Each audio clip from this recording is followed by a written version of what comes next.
Okay, everybody, welcome to our seminar on book Reasoning with God. Obviously, our seminar will be led by the esteemed professor, Khaled Abou El Fadl, the Omar and Esmeralda Alfi Professor of the UCLA School of Law. He doesn't need much introduction as we've obviously gotten a great introduction through the book itself. And I'm sure many of you have seen him speak or read some of his other works. The way we're going to structure this seminar is going to be basically through first starting off with a brief welcome. We'll go around and introduce ourselves. Basically, name, affiliation, what brings you here. Short introduction so we can get to the discussion, but just so we can get to know each other. Because part of this we wanted to, obviously we want to ask the professor questions, but we also want to engage in a broader discussion as well. Okay, Professor Abou El Fadl, if you want to open off with any opening remarks. Well, it's a pleasure meeting all of you. It's always fascinating to meet people and learn their dissertation topics. It's endlessly, I wish I could read dissertations for the rest of my life all the time. Unfortunately, you have to do other things than just read interesting work. It's also very interesting that in my time, when everyone was pretty much NELC student, there were very few religion students. It seems to have changed around here. So the religion department seems to be far more active in Islamic Studies. I'm always not very comfortable discussing my work. I even normally don't assign my own work in my courses. But it's something I couldn't pass on. I mean, it would be fascinating. I'm always fascinated how people read text, because as you know, text once it's born has its own life, and I've read my own text in different ways at different times, and there's definitely been an evolution in the way I've understood my own writings, which take a life of their own once you give birth to it. I'm interested in what interests you guys. So I'll leave it at that.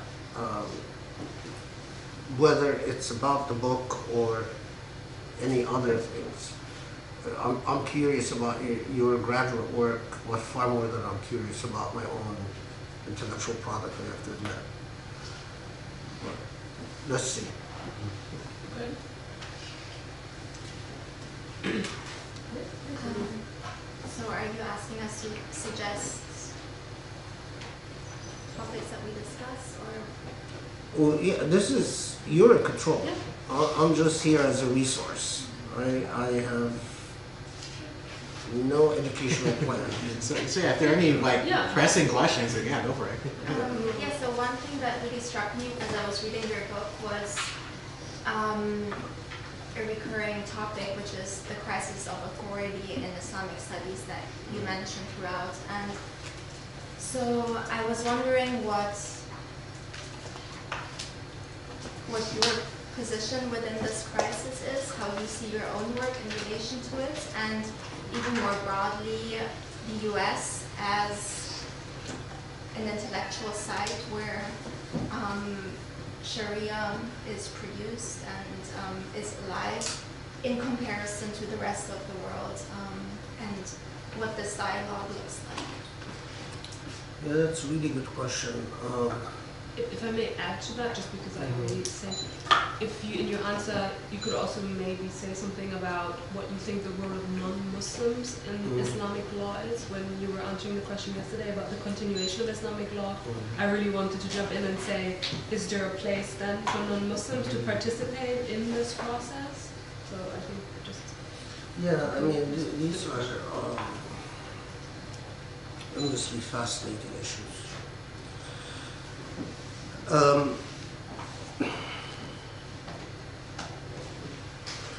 Okay, there's several parts, and maybe I'll start with the role of non-Muslims and then go back to the issue of authority, and then specifically my own, at least the way I understand my own role.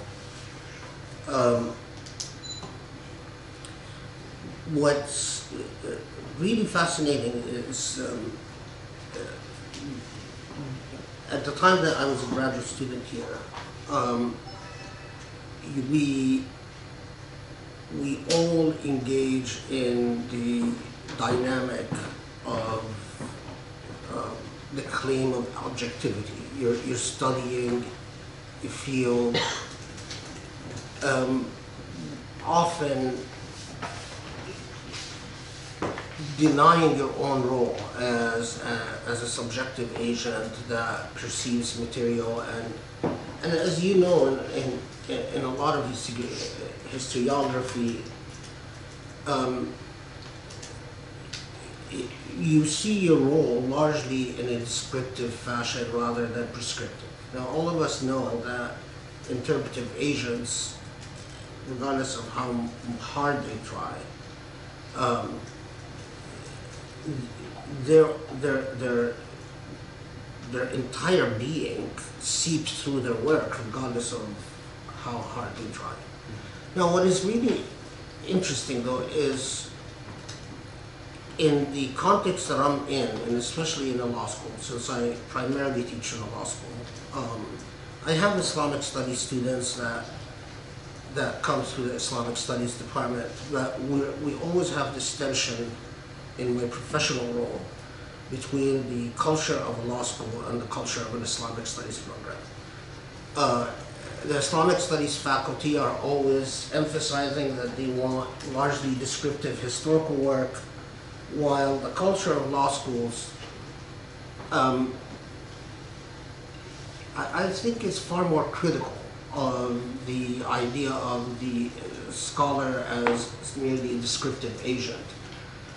And in fact, I know that most of you are not lawyers or thinking of teaching in law school. One of the main things you get in law school interviews is, do you plan to do descriptive work or prescriptive work? If your answer is descriptive work, then you're probably not going to be hired in a law school. The bar is analytical and normative. And if your work is not analytical and normative, then you'll have a hard time justifying your existence in a law school at least.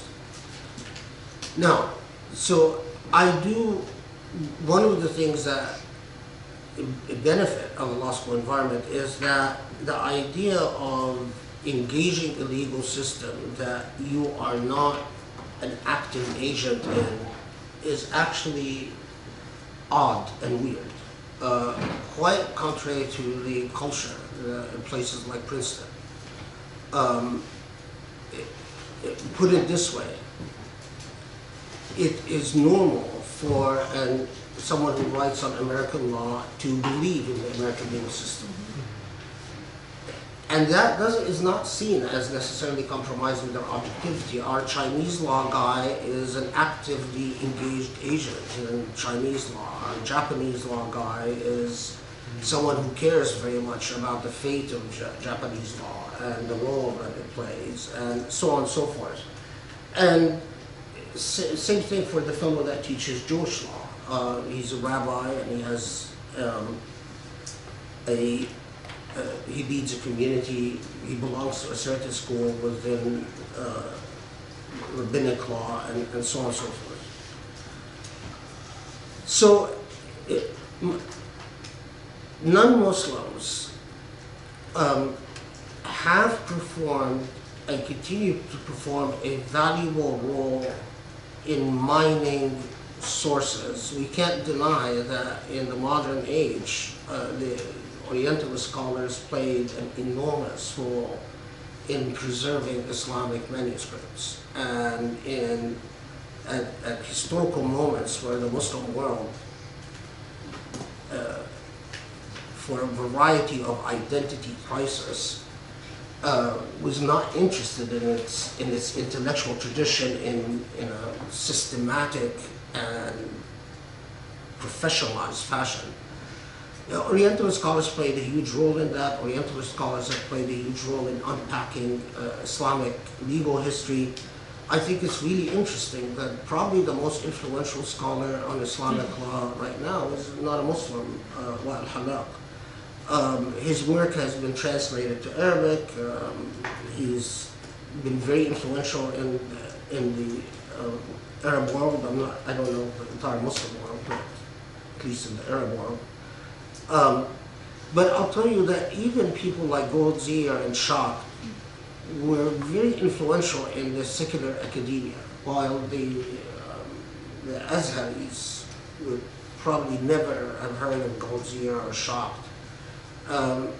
In places like University of Cairo, anyone that worked on Shariah knew who Goldziher, Shah, and Qosim are. And sometimes I even think that slavishly adopting whatever people like Qosim or Shah said as orthodox truth.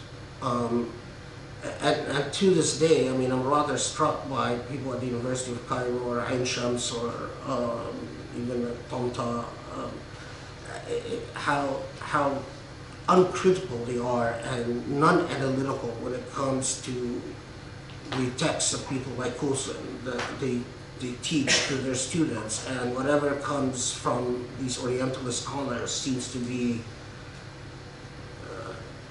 just taken for granted and not questioned. So my issue is, I think the role of non-Muslims will continue, and they play an important role. What I would like to see, I would like to see Muslims be more critical and analytical of the subjectivities of non-Muslim scholars in understanding, for instance, the assumptions about law and the rule of law and the notion of legality when reading them, to read them while interrogating the various methodologies for understanding history and placing various Orientalist scholars within the various possible methodologies of doing history. I encourage Muslims to engage in normative, openly prescriptive work when it comes to Islamic law. I think the idea of a Muslim engaging their own legal system from a detached, purely descriptive point of view is suspect to me. To me, then, if you're disinterested in your own tradition, then what do you bring to the table? Just another analytical mind?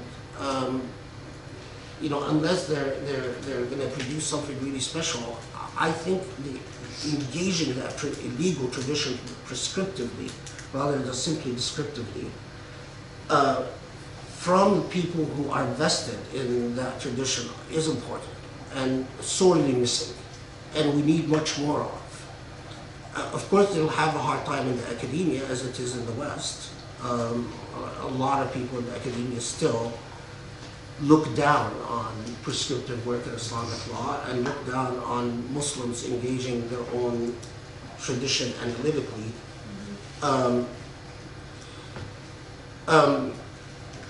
Now, you raised, though, a really important point. By the way, the idea of Muslims hoping for some type of intellectual rebirth coming from Muslim scholars working in the West is quite old. People like like Amir Ali and many Ahmadis that went to Europe or came to the U.S. They saw the West as providing an intellectual space that is relatively safe for scholars to do serious thinking, and openly hoped that that intellectual work done in the West would filter back to the Muslim world. The fact of the matter is that still in a lot of the Muslim world, there is a sense of cultural dependency. If something is published by Western University Press by Oxford or Cambridge is valued very highly in the Muslim world, far more than something published by Dar al-Ma'arif or whatever in Cairo. And I'm a beneficiary of that. You know, most certainly, in the days when I could go to Egypt, my role as a professor in an American university was seen with a far greater degree of awe and respect than if I was a professor at. So the civilizational period that we're in, has not changed much from the beginning of this century when Indian scholars were hoping that an intellectual rebirth would come through Muslims in the West. The fact of the matter is, the reality of despotism and authoritarianism and the highly politicized legal systems and the highly politicized academia in so much of the Muslim world makes intellectual work very difficult and fraught with danger. And so, absolutely, I mean, I make no apologies for the fact that Muslims need, as a matter of necessity, of darura, that they do their serious analytical thinking in the West. Because that's a space that is available, and that's a balance of power. And it is silly that academics pretend that they can do their work without taking into account the dynamics of power. Power is a very real part of our sociological reality, and you know, I'm irritated by academics that pretend like these power dynamics don't exist, that it's all equal on an equal playing field. It's not. So, yes, I do prescriptive work, and I do it proudly, and I am fully conscious of the role. Now, crisis of authority and so on. I mean, you see proof of that, the sociological proof of that is amazing. I mean, just know the recent tension between Azhar and the Egyptian government is remarkable. You know, you have the president of the country, Sisi, saying things about the Sunnah, the Sheikh of Azhar. I don't know if you guys know what I'm talking about. Right. The Sheikh of Azhar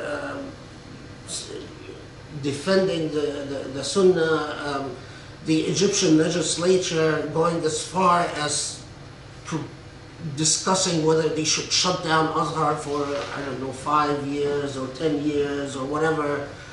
The Sheikh of Azhar getting an important political boost by going to the Emirat and being received by the Crown Prince, which was understood as a highly political move, that the Emirat is fine with Ahmad al-Tayyib, sending a message to Sisi that, you know, take it easy on Ahmad al-Tayyib. All of that is just symptomatic of the crisis of authority that we talk about. It is not an exaggeration to say that the crisis of authority, if you compare it from the 1930s to today, have gotten worse. And you see that in the tumultuous cultural context that exists in places like Egypt or Jordan or Saudi Arabia or Qatar, and so on and so forth. What role do I play?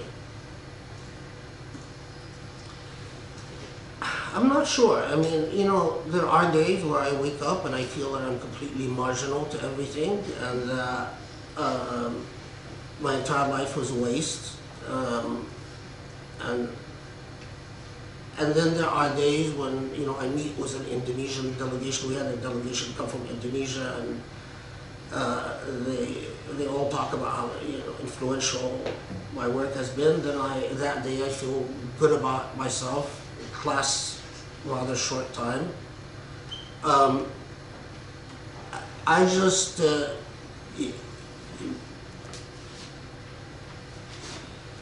in theory, I guess I play the same role that Fazl Rahman has played, or an Ibrahim Musa plays, or an Omid Safi plays. We suggest intellectual venues that, because of the highly politicized context in Muslim countries, would have ended up putting us in a great amount of political trouble. And that's, for instance, why I can't visit Egypt since Sisi came to power. And I can't visit Saudi Arabia, and I can't visit the Emirates, and Jordan is iffy. Right now I can go to Turkey, I can go to Morocco, can't go to Sudan. That isn't a commentary in itself. You know, I guess if I was entirely ineffective, if I believed myself in my worst days, these governments wouldn't care whether I'm able to come or not. The fact that they care enough to, then I guess that is some indication that I do play a historical role. Ultimately,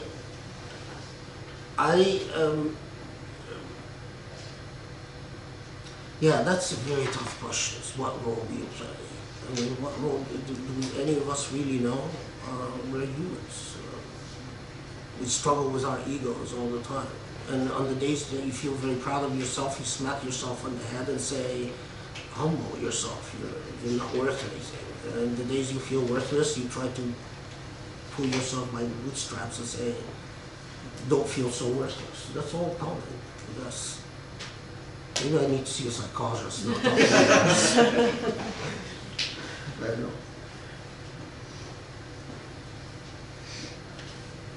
Raisa? No. Rami had the... Yeah, right, there's a question. Yeah, go. Just because we're kind of on the topic already, so there's been sort of chatter about amongst academics about like where the future of Islamic law is. Someone at a recent conference said he sees the future of Islamic law in the law school, and then received some backlash from that. And I was wondering whether you had any thoughts on the posture basically of scholarship on Islamic law in the law school versus in the Near Eastern Studies department or something. The hardest thing in, I don't know if you guys saw John Maqdisi's survey of Islamic law teaching in American law schools. And what's really interesting is that there are about 60 law schools that offer some Islamic law course. The problem with law schools is that while they recognize Islamic law as a legal system that is not Germanic, Roman in nature, that is not common law in nature, that is obviously not a legacy of the socialist legal systems, or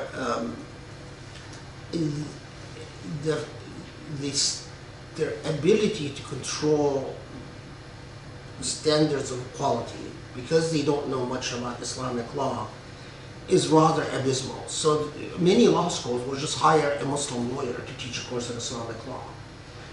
And poor pedagogical approaches to Islamic law, the dumbing down of Islamic law as basically Quran, Sunnah, Qiyas, Ijma, and so on, has given Islamic law a bad name in law schools. As well, if that's basically what the law is, it's just Quran, Sunnah, and analogy, and there's consensus that that's not a legal system worth engaging. In law schools where you have some type, you have comparativists and legal historians that are more sophisticated than this, they open up the doors to Islamic law. Are there law schools that will hire just a professor just to teach Islamic law and nothing else? Absolutely not. In law schools, if you have to be able to teach other courses, while your scholarship area is Islamic law. What encourages me and what I like about Islamic law in law schools is that Islamic law is approached as a legal system. You can understand, for instance, the discussions of Muslim jurists on causation in comparison to the way common law jurists talked about causation and the way that civil law jurists talked about causation. You understand the role of legal hypotheticals. You understand the role of legal presumptions in a way that historians might not necessarily get. Or even if they get, they're constrained as to what they can do with them.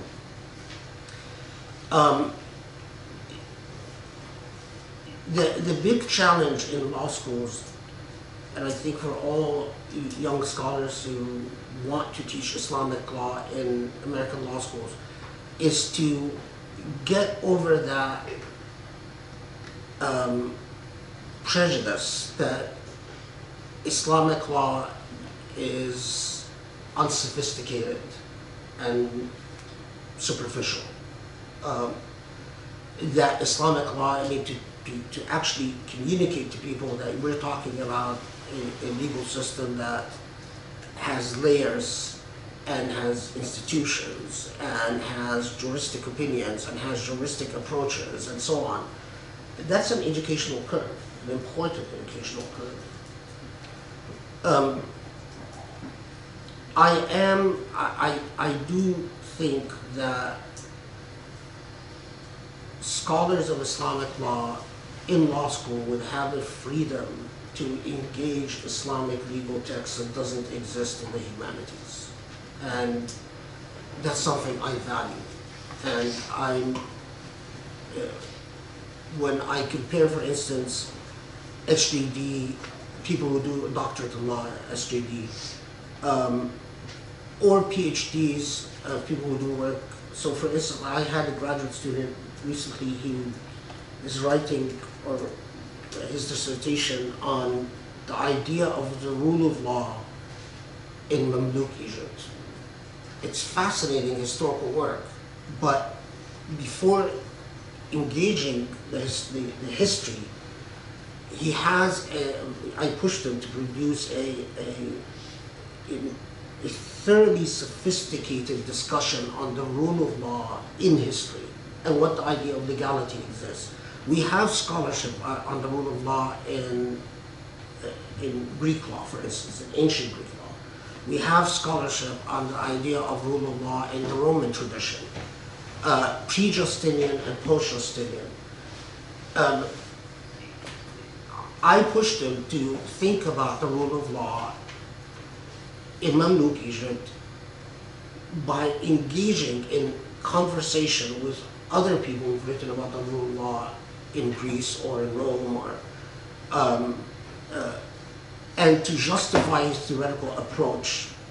That's something that can talk to law professors, can engage law professors. They can understand that language. So I'm not sure what the lashback was. You know, I know that some people say law schools shouldn't teach Islamic law because it's a religious legal system and belongs in history departments and so on, but I don't buy that. I think that's very myopic. Does that answer the question? Yeah. Just to be clear, the backlash was by non-law professors. It was. So what's their objection to teaching Islamic law in law schools? I don't know. I mean, what I want to emphasize is that there is these days some who say, well, don't teach Islamic law in law schools, teach Muslim law as it exists in the modern nation state. Now, I can tell you from a hiring perspective, from having served on so many committees.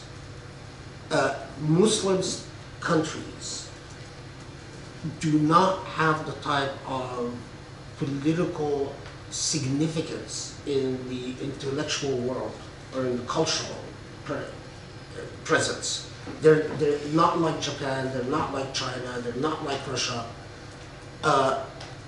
unless some money comes from some rich Muslim country like Saudi Arabia that endows a position. Law schools will not hire people that work on Jordanian civil law or Syrian investment law. It's just the student interest is not there, the intellectual interest is not there. Most of the scholarship, other than the field of constitutionalism, seems the intellectual product of these countries is so derivative, so dependent on what comes out of the civil law system that since the 60s it has proven to be a completely failed proposition. Unless you're talking about like feminist studies and an interest in Muslim family law, but that's an interest largely because of gender and law studies, not an actual interest in the family personal laws of Muslim countries per se. That is an orientation that anyone, I guess you too, anyone else thinking of law schools? Rami and Dana. That's something that you might encounter in the job market.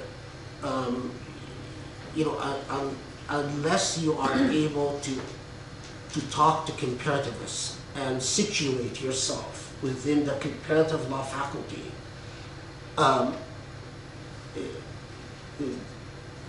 you run into a problem.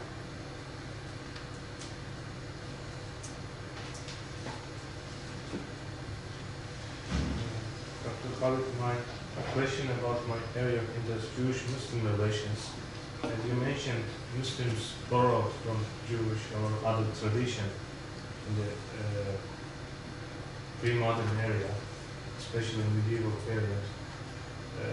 Many Muslim groups right now, they are making dialogue between interreligious dialogue, intercultural dialogue. But I think there is a lack of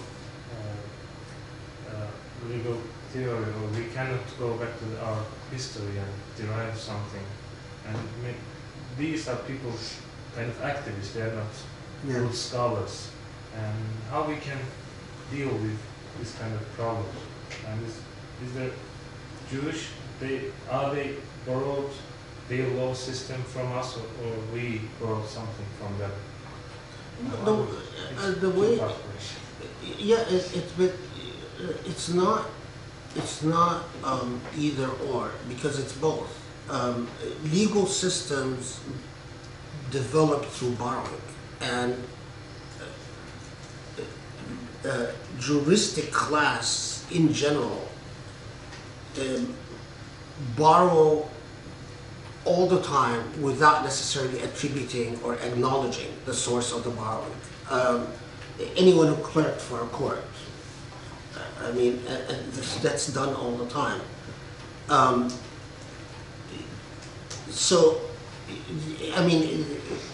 Scholarship, comparative scholarship on the development of Jewish law and its dynamics with Islamic law is still in its infancy. There's very little work, but what work has been done is very interesting. One of the most interesting experiences I had, I co-taught a course with Arthur Rosette, who now passed away. It was a course on Jewish and Islamic law. And what was fascinating about the course is initially the class, that you could clearly see, the students were interested in Jewish law, primarily Jews, and a few Muslims who were interested primarily in Islamic law. by the time we got to the middle of the course, most of the debates were about legal methodologies, and the way the class divided transcended that Jewish-Muslim divide. So, you know, there's strict strict scrutiny. Oh, sorry.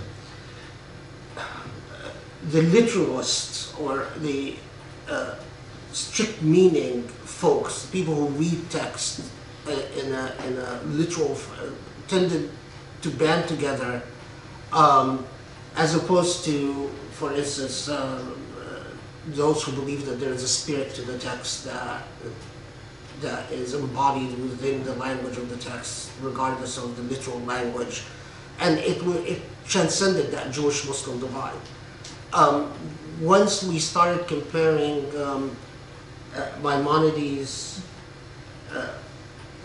legal opinions, contrasting them to contemporary Muslim jurists at the time, the similarities even in the formulas of the language were undeniable. I mean,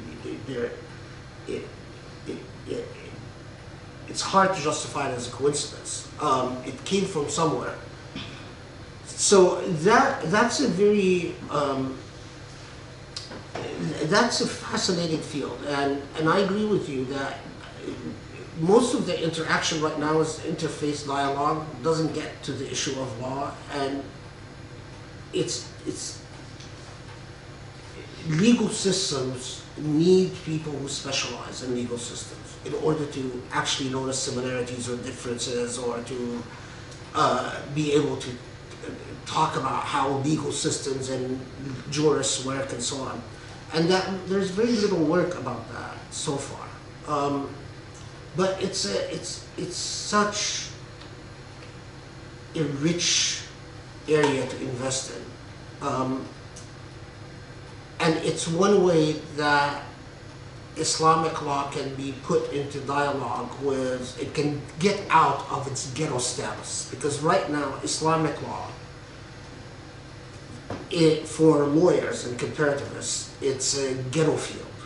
It's a field for specialists that only attend conferences on Islamic studies and Islamic law, but not conferences, you know, international jurists and the like. Islamic law is still seen in very stereotypical terms, and none, especially Muslim non-specialists, do a great deal of damage to the field because they pontificate, they simplify, they dumb down the system in a way that consistently leaves people with the impression that there is not much there in Islamic law to bite into, to actually engage. And that's quite unfortunate, but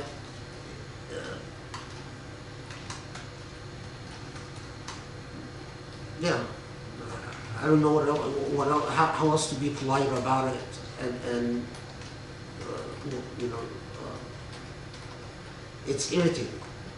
I get very irritated every time I see a law school hire a Muslim lawyer just because they're Muslim to teach Islamic law.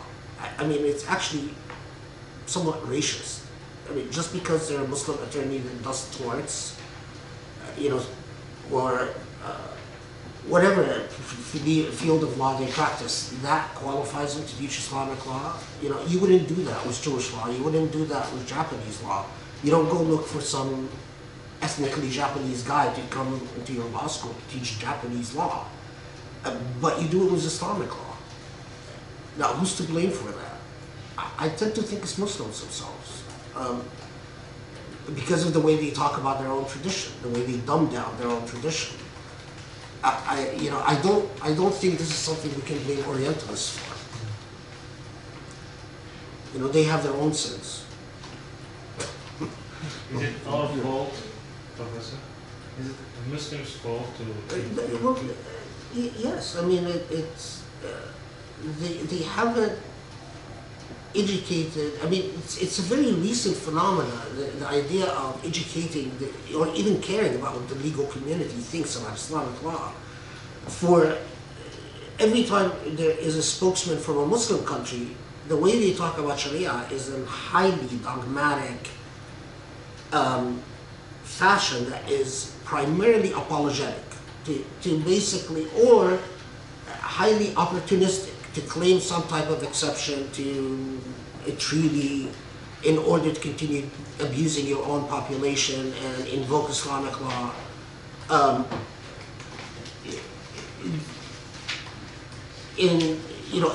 People create impressions about Islamic law from exceptions invoked in the human rights field.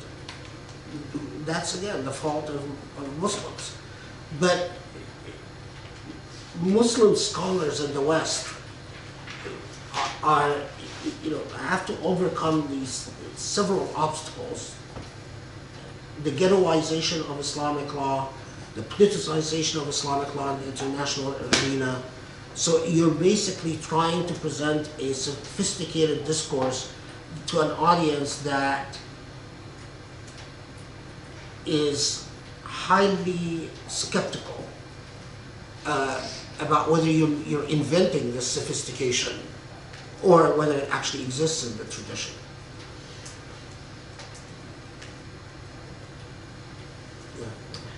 So I want to sort of work through what I'm thinking are like some dilemmas that are arising from just being a Muslim studying Islamic law in academia.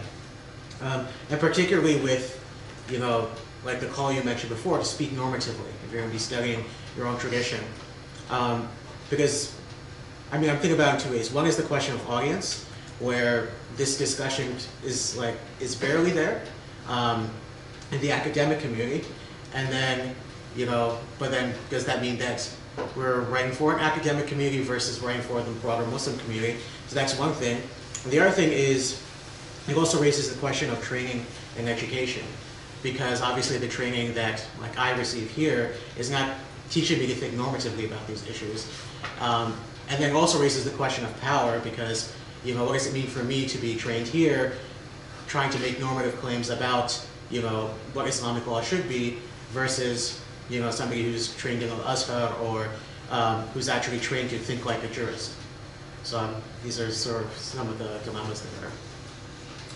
Yeah.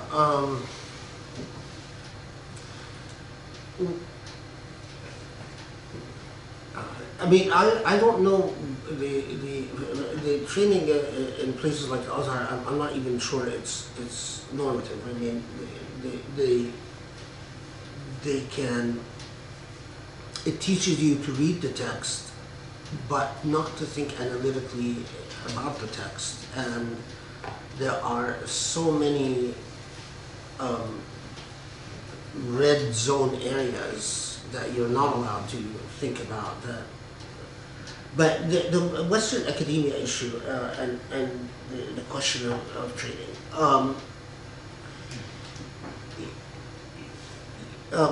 On the one hand, we see especially people that will get doctorates in sociology or history departments, or and I've seen among many graduate students, they will learn various sophisticated approaches to sociology or anthropology, but be rather poor readers of the text. So that's, on the one hand, something that we repeatedly see. There are people who have engaged the Islamic legal tradition that seem to present sophisticated theoretical models, but seem to be in very poor command of the text that they claiming to represent.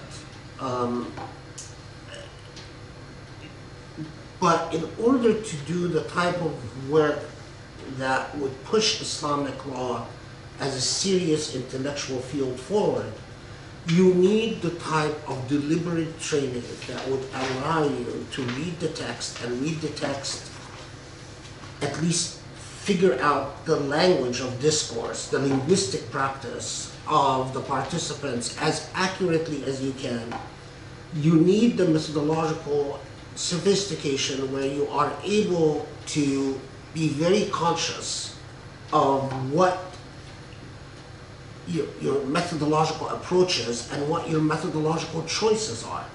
That you are fully conscious that you've chosen this methodology as opposed to this or that and so on. The part that where a lot of Muslim students find really hard in Islamic studies and religion departments and so on is that they might be tempted to analyze things normatively, prescriptively, addressing themselves to fellow Muslims. And graduate programs generally discourage that. And many departments still, I mean, we have this issue in Islamic Studies at UCLA all the time. There are professors there that don't want students to do prescriptive work. And on the other hand, there are people like me who are excited about students that do prescriptive work and not very excited about students who will simply, unless the descriptive project is badly needed and it's very interesting intellectual work. It's a tough position for Muslims to be in because many Muslims end up succumbing to the power structure and performing the role that is set out to them. So in other words, they talk as if they're not Muslim and as if they are not a part of that tradition. If that's the way they really feel, I don't have a problem with that. If you're a Muslim and you don't have any type of stance on anything you read other than you are at a fair distance from the tradition, then fine, you know, that's your thing. But the thing that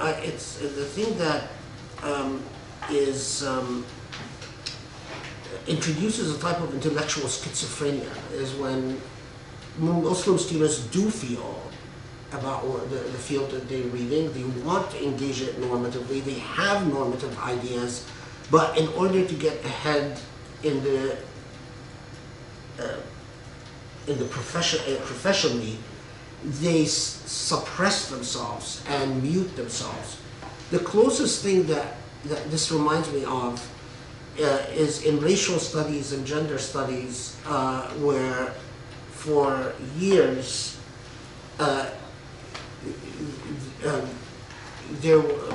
that probably continues to a certain extent, where women were forced to censor themselves in order to appease patriarchal power structures, or where people would perform whiteness in scholarship in order to appease white privilege and white power structures, because embracing their racial identity was seen as a very negative thing.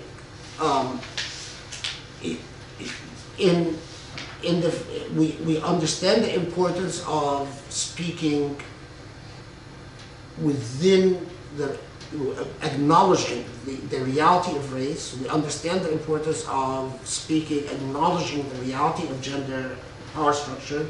We even, in what I find very interesting in Native American studies,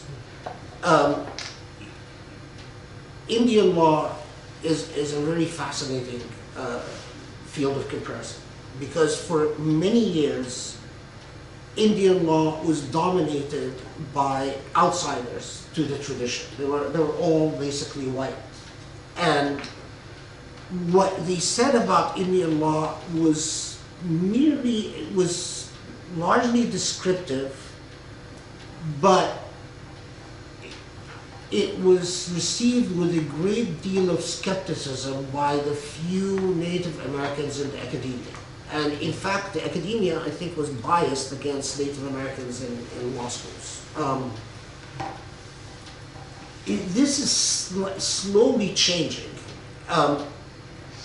And we are now more willing to accept the idea of Native Americans working within the tradition, wanting to develop it as is relevant for the reality of Native Americans in the US. So we have a famous precedent in which an American court decided, this was in the 60s, that a particular, it was a land dispute, and if the plaintiff qualified as a tribe under Native American law, then they would prevail on the merits. The land would be theirs. If they were not recognized as a tribe, then they would lose the land, and the American court, in what ended up being sort of a turning point in this field, decided that they're not a tribe, and decided that they're not a tribe by consulting largely white academic sources about the definition of tribe in Native American culture. That ended up being sort of one of these pivotal intellectual locus, a pivotal intellectual locus, this position, and a living example of the corrupting impact of law and how law can go very wrong. Because if you allowed Native Americans to speak for themselves, they would have prevailed on the merits. But if you denied them that, they wouldn't prevail on the merits. I don't know, I mean, I know it's very hard because I run into this with my own graduate students. When to tell a graduate student, speak normatively, challenge the status quo, insist on your role as an insider to the tradition, and that you have a stake in tradition, be honest about your own commitments and the way that your commitments define you. I know it's very hard because of the reality of the job market. And it's somewhat unfair. I'll admit to you that there are points in my own career. My first job was at the University of Texas. And the people who, you probably got, I mean, you guys heard of Peter Abboud? He's sort of, in the old days, he wrote one of the standard textbooks in Arabic. Peter Abboud, although he was a devout Christian Arab, he's a Palestinian, I think, or Lebanese, I don't remember, didn't want someone who's devout to teach Islam. And so I spent about a year hiding my own religious convictions in that department. And it felt horrible. And I swore not to ever do it again.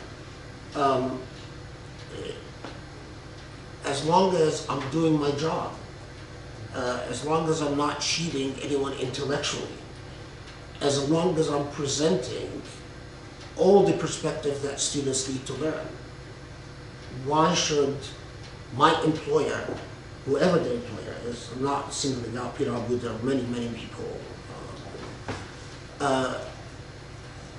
and as long as my scholarship is sound, it's like an American lawyer speaking about constitutional law or American law because they care about American law. They are invested in the future of American law. Or I've never read a text on Jewish law that was not written from a committed perspective. All the good scholarship, and Jewish law is a fascinating field, endlessly fascinating. All the good scholarship in Jewish law is written by people from inside the tradition. Why do we suddenly, that becomes unacceptable when we deal with Islamic law? And to say the history of colonialism it doesn't give me any relief. You know, when do Muslims decolonize themselves in a sense? You know, you can't expect non-Muslims to give it to you. It's Muslims that have to claim it. I mean, non-Muslims are not going to say here, you know, here's please speak for yourself. Stake your claim. In fact, in my experience, if my experience is any indication, I found non-Muslims actually really fascinating when I speak as a Muslim, and they love to study what I say. They love to speculate and analyze what role I'm playing. Some say it's completely unimportant. Some saying no, it's completely important. And I, you know, it's actually fine. It's great. But I know it's very hard when it comes to the real job market, and I'm not to ask students to risk martyring themselves and ending up being jobless or non-tenured is very hard. Partly that's why I like law schools, because law schools they celebrate an internal perspective, and they want proof that your work is prescriptive and not descriptive. It's sort of a near death blow when you're up for tenure if the committee concludes that your work is merely descriptive. You're not going to get tenure in a law school. And I like that. Now, can you do that in a history department, in a religion department? I don't know.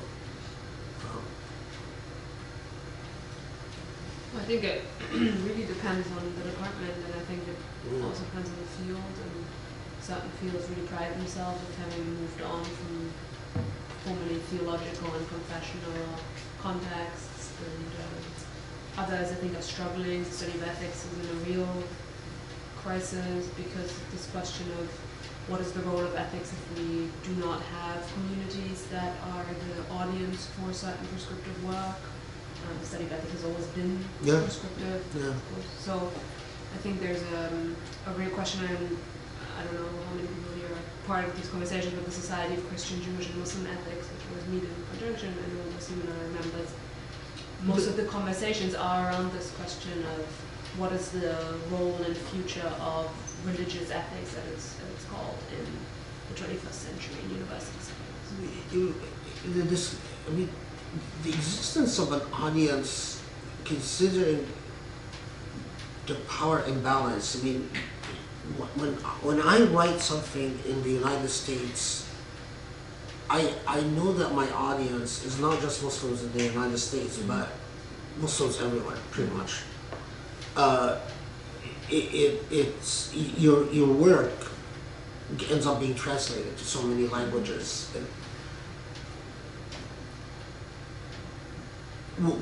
Why haven't Muslims presented anything near the sophistication that in the field of virtue ethics, for instance, that we find by their Catholic counterparts or by their Jewish counterparts? I think a lot of it has to do with, when you say Muslims haven't presented, I think a lot of it has to do with, in history, so I think not enough is known, for example, about Farabi's very developed theory of virtue. I mean, all the Aristotelian readers of the Middle Ages are interested in virtue theory, and the Muslims are not an exception to that. So Ibn Sina has an interest, and so does Ghazali. And I think the turn to virtue is pretty recent, even in Christian scholarship, in contemporary scholarship.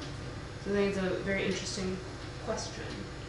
I do think there's some perception about the study of virtue has always been haunted by the question of the relationship between virtue ethics as a Greek tradition and its sort of reception in theistic framework. So how does a theistic religion accommodate a theory of virtue? So in the Catholic tradition, there's this whole question of the infused and the natural virtues. Thomas Aquinas is very interested in, very like grace is what perfects our virtues.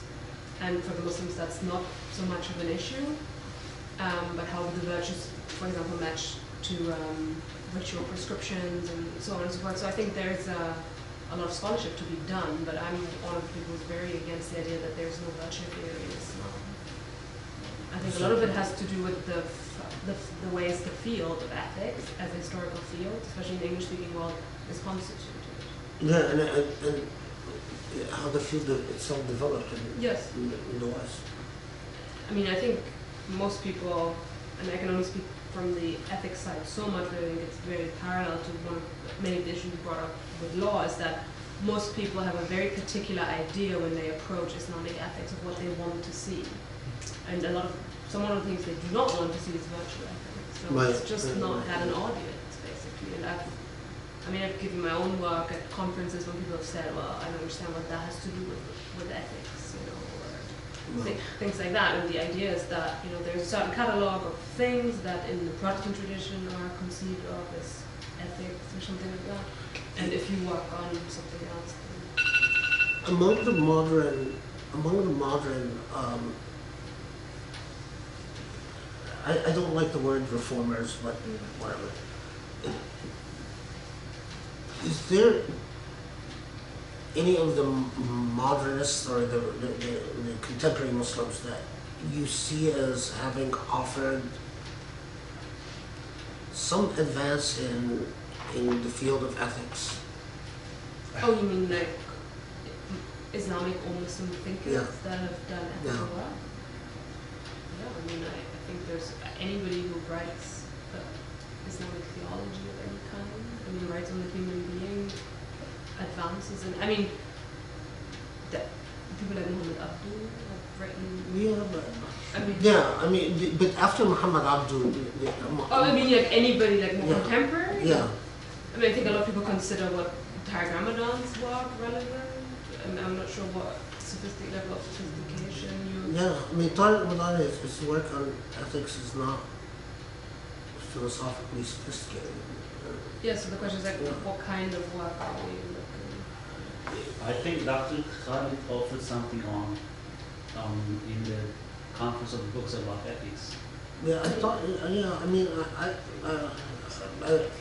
I'm always, you know, me aside, I'm always because that, you know, there's that troubles me that yes, there are various Muslims that have talked about ethics, but a sort of a philosophically rigorous engagement with ethics in the modern age, it seems like a gaping hole where, you know, I've not read anything by a Muslim like John Finnis, and natural law.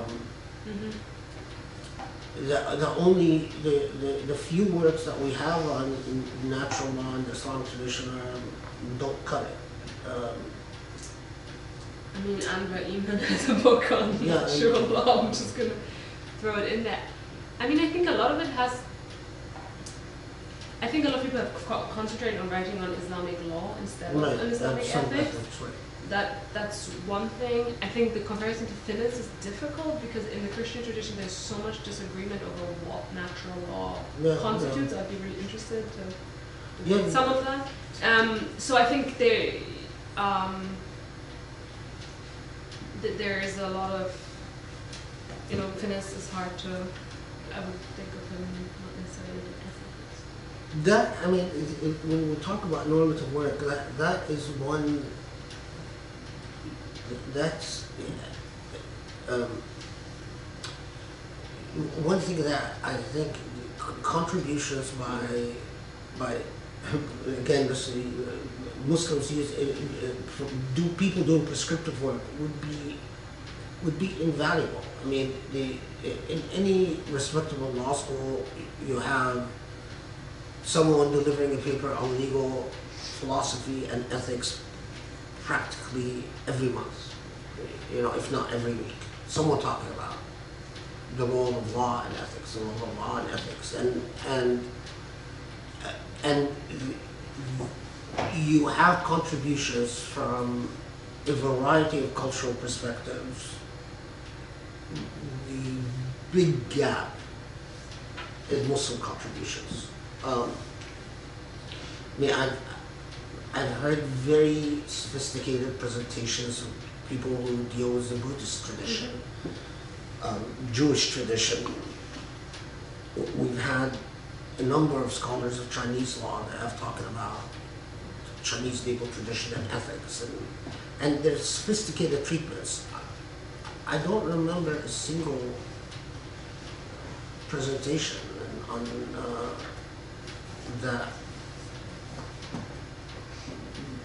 that at least even showed that the person presenting the material has read people like even aside from Farabi and Messina, someone as simple as Ibn Rushd or Ibn Skaway, or not Ibn Skaway, what's the name person I'm thinking of? It will come to me. I was just reading it before I came. What It century are we will- roughly in? It will come to me. Sarawardi? Huh? So Rawardi is a good example. Actually, someone that's not the one I was thinking of. Ibn Tufayl, Mullah Sadra, Ibn Ibn Tufayl would be another wonderful example, but he's not the one I was thinking of. Mullah Sadra, it's too late, but he's another brilliant example, but not the one I was thinking of. Ibn Ashur? No, his name has a C in it.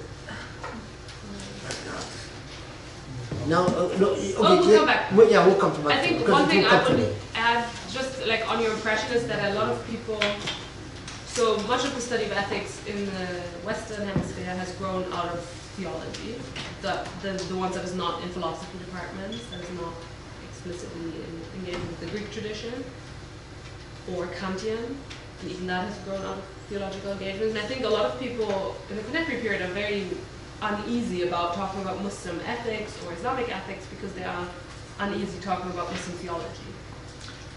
So, And you need people who speak prescriptively for that to happen. I mean, I completely understand why someone who's not a Muslim feels all type of reserves in doing anything but just narrating what Muslims are presenting in that field. But that's another, where the type of that type of work, it's difficult to imagine that it can come from most Muslim countries. I'm not going to say all, because I mean,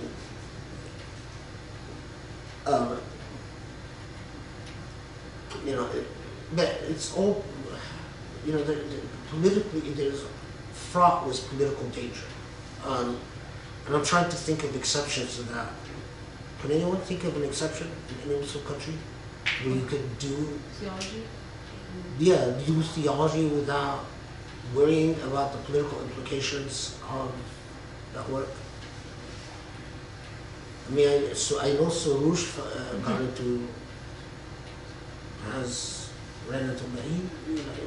he ran into all types of issues in Iran.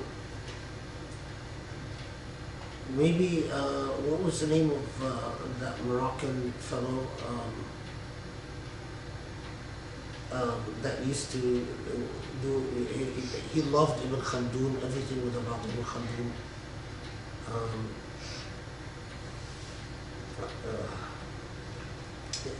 He actually visited here when I was a graduate student, and he now passed away. What's his name? Okay, anyway. There's also the fellow in Virginia who's a triple IT. What's his name? The fellow in Virginia who's associated with triple IT, the Iranian who writes a lot on ethics. Sashadina? Yeah, who writes a lot on ethics. Yeah. Well intentioned. I mean, I like Sashadina, but I think- okay. I'm depressing myself and I'm depressing you guys. So let's talk about something more cheerful. It's. I was wondering, sort of stemming from this, but in balancing value of comparative work and the need for prescriptive work, and the fact that prescriptive work, as you were saying, it makes more sense to have prescriptive work coming from an insider perspective. I was wondering sort of how you then envision comparative work working in a system where prescriptive work is coming from insiders.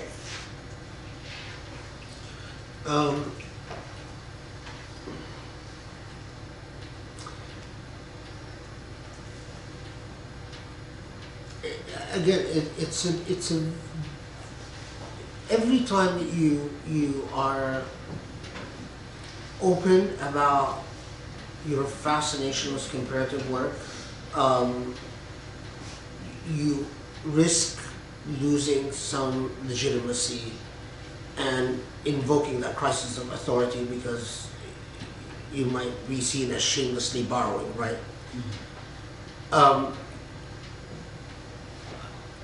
So I understand why various scholars who want to do prescriptive work might worry about to what extent they can be open about engaging comparatively. I am quite, or I'd like at least to think that I'm quite open about my belief in comparative work and its critical importance. I simply do not buy the idea of pure intellectual lineage. I don't buy that there are a sort of a clean line of Greco-Roman or Judeo-Christian or Muslim ideas. I think and even if there were, I will happily contaminate that pure line, because human beings, as rational beings, we should be open and frank about borrowing from each other and enriching each other. And I don't think you can really understand your own tradition until you place it in a comparative framework. Many things that I thought were unique about Islamic law, the more I studied comparative law, the more I realized they're actually not unique at all. There are things that I thought were a product that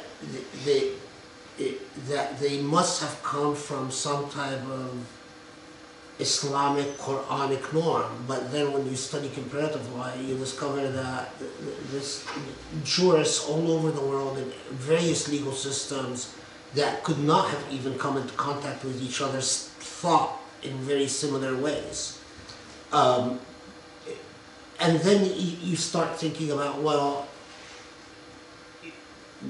you try to interrogate, well, what is the reason for jurists, for instance, resorting to something as simple as the idea of legal presumptions and rebuttable presumptions, what they presume to be, and or the idea of غلبة الظن, or probability of evidence. These are, it's very easy for lawyers to just accept these as for granted, but once you actually interrogate them and especially look at legal contexts that did not go down that path, you start understanding that what's unique or what is special or what needs to careful scrutiny and careful attention. One of the things that fascinated me quite a bit initially in the common law tradition and comparing it to the civil law tradition is the idea of reasonableness, legal reasonableness, which plays such a huge role in the common law tradition. And then reading that in contrast with the Islamic tradition made me go in search of the concept of reasonableness in the Islamic tradition, if it exists, and if it exists, how it exists. and you guys read Reasoning with God. The idea of reasonableness in the natural law tradition, of course, is very important. But even just the, so,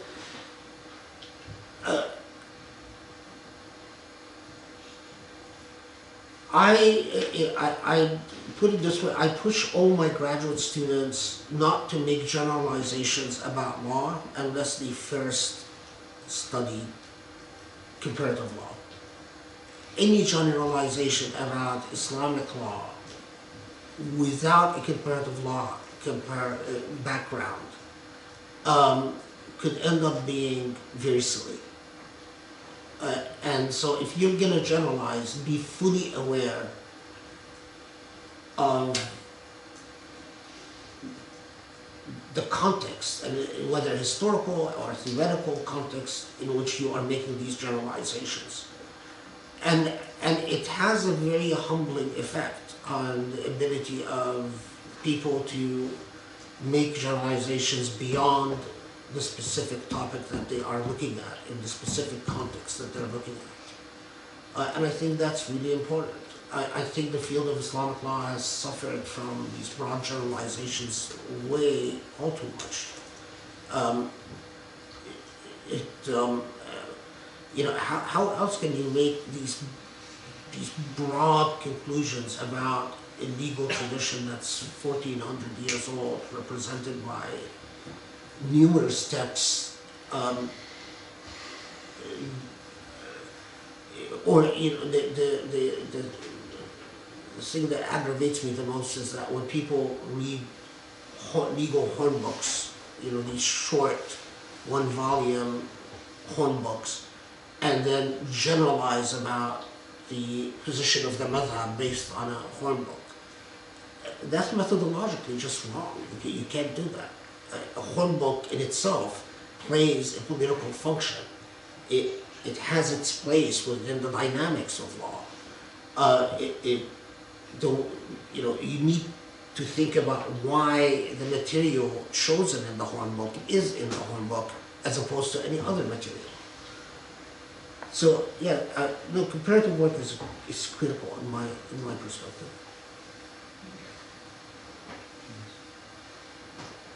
So since we wanted to talk about more cheerful topics, I was wondering about hope, which you also mentioned quite a bit in your book, and also divine guidance.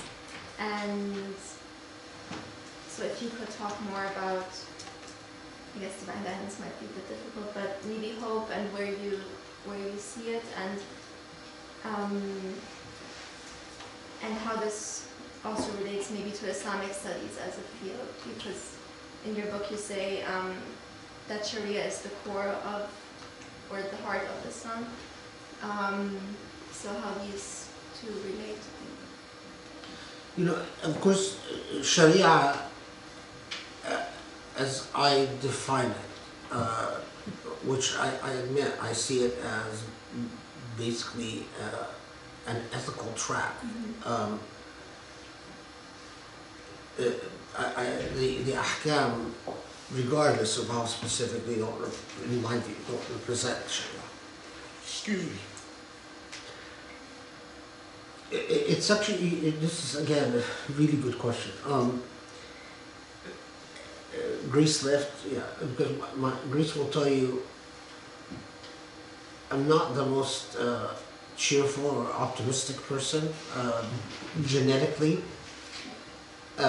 So by my genes, I guess by my biological construction, I have to struggle with myself to hold on to hope. Theologically, I have to believe in hope, because theologically, ultimately,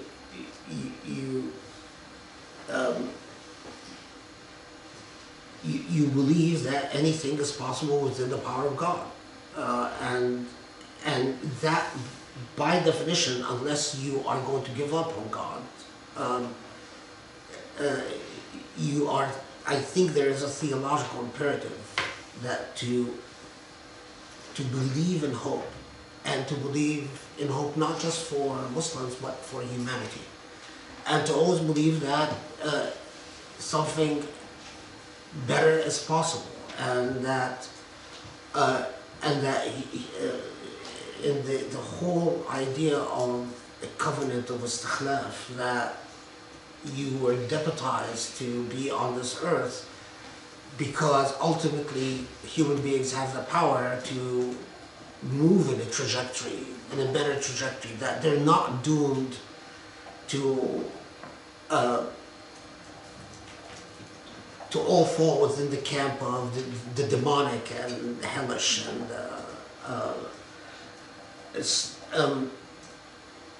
so theologically, if I gave up on hope, I believe that I'm also giving up on the idea of an omnipotent God that can reward human beings for doing good.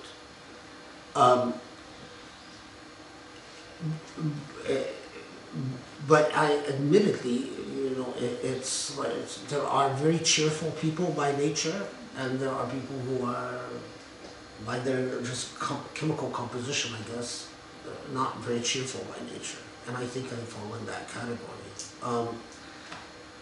It's, of course, again, very difficult to be optimistic once I just was reading something that, do you remember how many Muslims have been killed in, I don't remember. it's 12.5 Muslims have been killed in wars in the past decade. 12.5 million? Yeah, 12.5 million. That's the theological challenge. That's a huge number of people slaughtered in various. Of course, we Americans kill our handsome share of these 12.5 million, which is whether the own governments but you can't give up theologically. I don't think you can give up. It's just not an option. Without giving up on the idea of an omnipotent God. There was another part of your question, but I forgot. How that relates to Islamic law and then also Islamic studies in general. Oh God, you ask hard questions.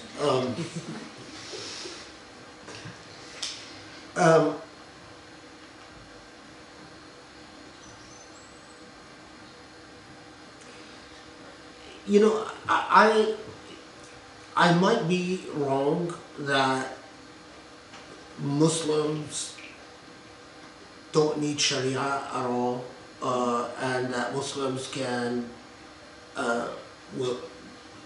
reconcile, root themselves in modernity. Like Robert Unger or Charles Taylor, when they talk about uprooted human being and unsettled human being in modernity, when people like Gadamer talk about the role of tradition and the anchoring role of tradition, I might ultimately, who knows? I don't believe in a deterministic history, and history often pulls a lot of surprises. However, to the best of my understanding, I think unless Muslims reconcile the role of tradition in life, unless they befriend their tradition, adopt that tradition and claim ownership over it and reconstruct it, we will remain locked within the same hellish cycle that Muslims have been locked into since colonialism, of a secular elite believing that they know what's best for everyone else, and using a great deal of political oppression to bend people to their will. And my hope is that we will somehow emerge out of this, because it leads to grotesque human rights violations and enormous amount of violence.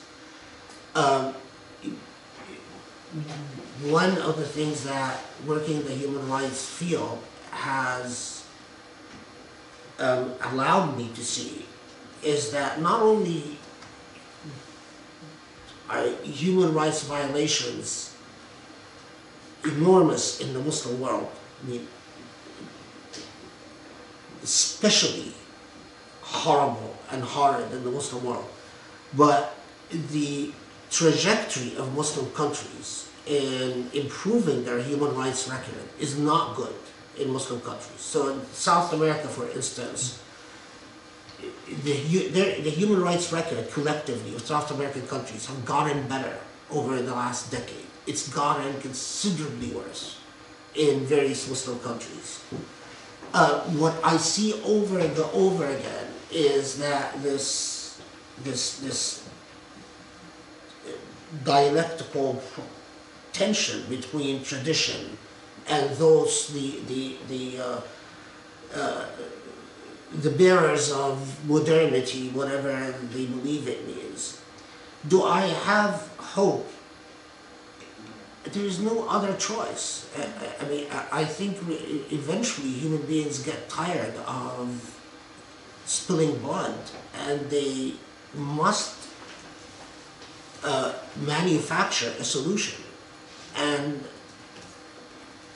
And I hope that when the time historical circumstances permit, that people become open to proposals for ending this process of exclusion and elite excluding all else in this musical chairs between the bearers of the tradition and the bearers of modernity, because it's a lethal game. And that's for instance, the track that I think Saudi Arabia is going to go down right now.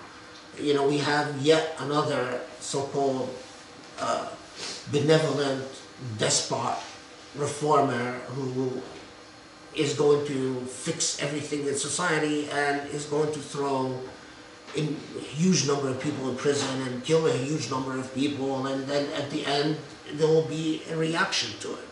And the reaction will be further exactly the opposite.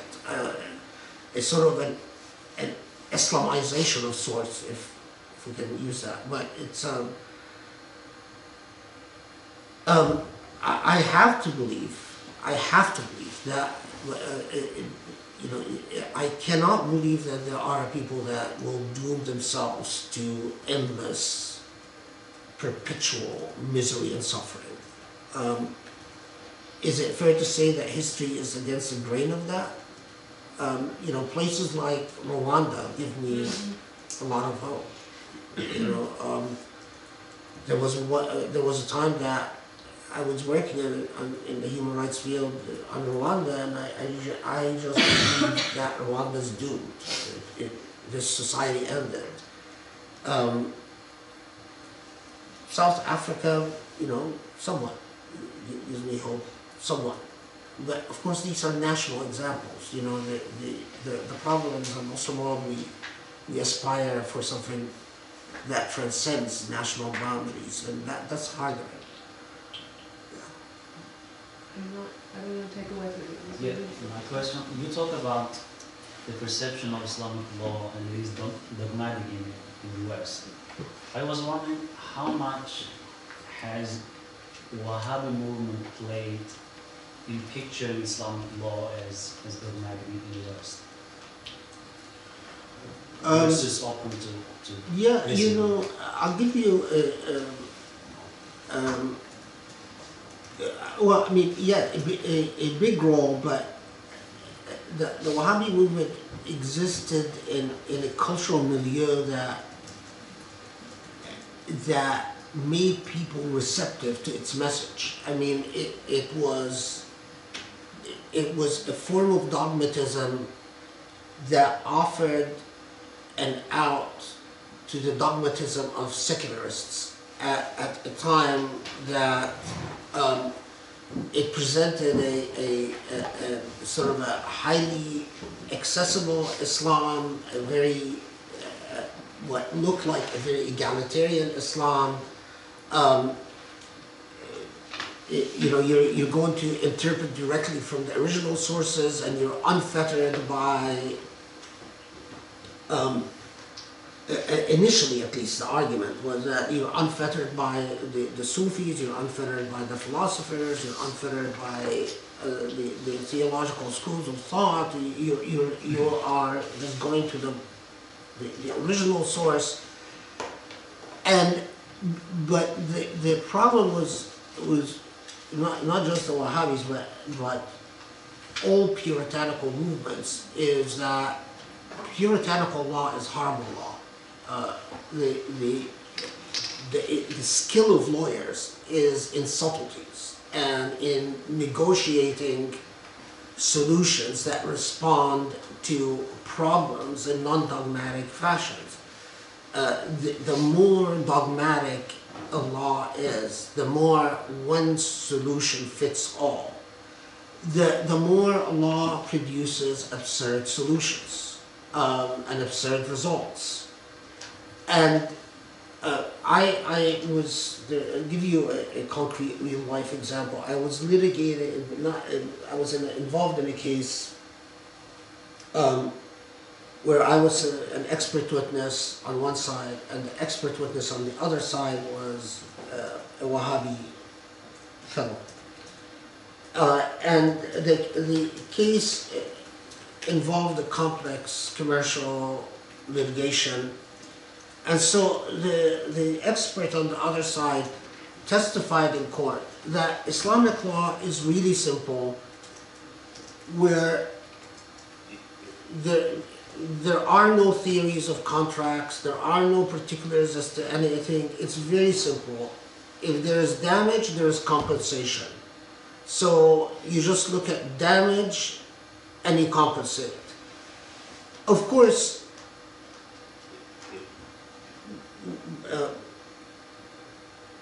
that's very attractive, but when you try to apply it, it gets confusing very quickly, and that's what exactly happened with the judge. I mean, so what type of damage, what type of responsibility? So is there any guidance as to who's responsible for what? How do we understand causation? Is there anything, is it a strict type of causation or approximate type of causation, etc., etc., etc.? And the expert witness on the other side basically said, no, none of that is important. It's just very simple. Has someone been injured, damaged, compensate? The judge, of course, ended up saying, the judge getting confused between believing me or believing this guy, ended up saying, I'm not going to apply Islamic law, although the litigation involved an entire case that took place in Saudi Arabia. So if consistent impressions produced by Wahhabi type scholars, at least in the Muslim community, gave Islamic law the perception of not being a real law, not a real legal system. But when it comes to the West, I can't entirely just put all the blame on Wahhabis, because in the West, sort of the shoot from the hip attitude of so many people who speak for the legal system, the lack of standards, the lack of a critical community that creates standards of conduct. I mean, so if in older established communities, people know enough to know that if you're going to make a claim about what rabbinic law is or what Jewish law is, people expect a certain level of qualifications before they'll take anything you say seriously.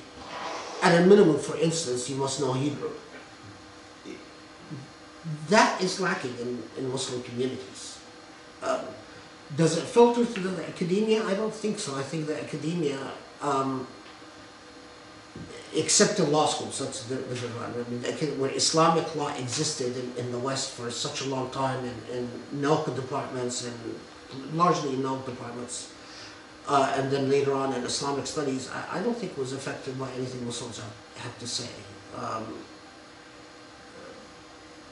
I think it shocked or Goldzier mattered far more than Muslims have to say about Islamic law themselves. Yeah. Another question, is our Usul al-Fiqh tradition sufficient enough to produce Islamic law scholars, in your view? That's a really good question.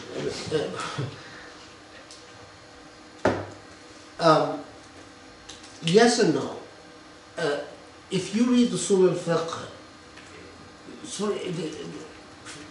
for instance, Ghazali's Mustasfa, his introduction is a very sophisticated, intellectually, juristically sophisticated introduction. If you understand this introduction and read the rest of the text, in light of that introduction, you receive an intellectual training in jurisprudential thinking that could meet the challenge. But what a lot of people who try to do usul al-fiqh, they basically don't even understand the way this introduction connects with the rest of the text. So the guy who did a dissertation on Mustasfa, Zaki Hamad, he jumped the entire introduction as if it's irrelevant to the rest of the text. He did it under Fazl Rahman. I don't know why Fazl Rahman allowed him to do that, but I don't know if he ever published his dissertation. Does anyone know? Zaki Hamad. He translated it, right? He translated the Mustasfa but skipped the introduction completely. I think I saw a translation coming up. Oh, really? Does it include the introduction or? I didn't check. But what I want to say about Usul al-Fiqh is, today, you cannot pretend to be a jurist in the Islamic tradition unless you come to terms with modern epistemology and jurisprudential theory. So, and I'll tell you, I mean, the way politics, I used to be friends with someone I'm not friends with anymore, Ali Goma, the former Mufti of Egypt. I'm telling you this story just so you understand also you see how the politics works with intellectuals. So I used to have conversations with Ali Goma. I stayed at his home. As you might guess, we split over the human rights issue of him justifying the Rabaa massacre and so on, and his positions. Anyway, so I had discussions with Ali Goma about what is necessary for a jurist today. And my position was Usul al-Fiqh cannot be read unless you also read contemporary legal philosophy and understand the various schools of thought about what the role of law is, what the nature of law is, what the function of law is. To understand the difference, for instance, between sociological theories of law versus interpretive theories of law versus positivist theories of law, that you cannot do usul al-fiqh unless you understand the way various people have studied the role of the state and the way that the state interacts with law. Because law, it could become simply entirely an instrument in the hand of the state if jurists are not aware of the complicated functions that law could play in society. Anyway, so actually Ali Goma was convinced and said, yes, this makes a lot of sense. Why don't we do this? I will pick 15 of my best students, or I don't remember exactly, 12, 15, something like that. And each summer you come and you give them a crash course in legal theory and legal hermeneutics as sheikhs. And that was the plan. The politics of the military coming to power very quickly made this impossible. No one cared about legal theory anymore. No one cared about legal hermeneutics.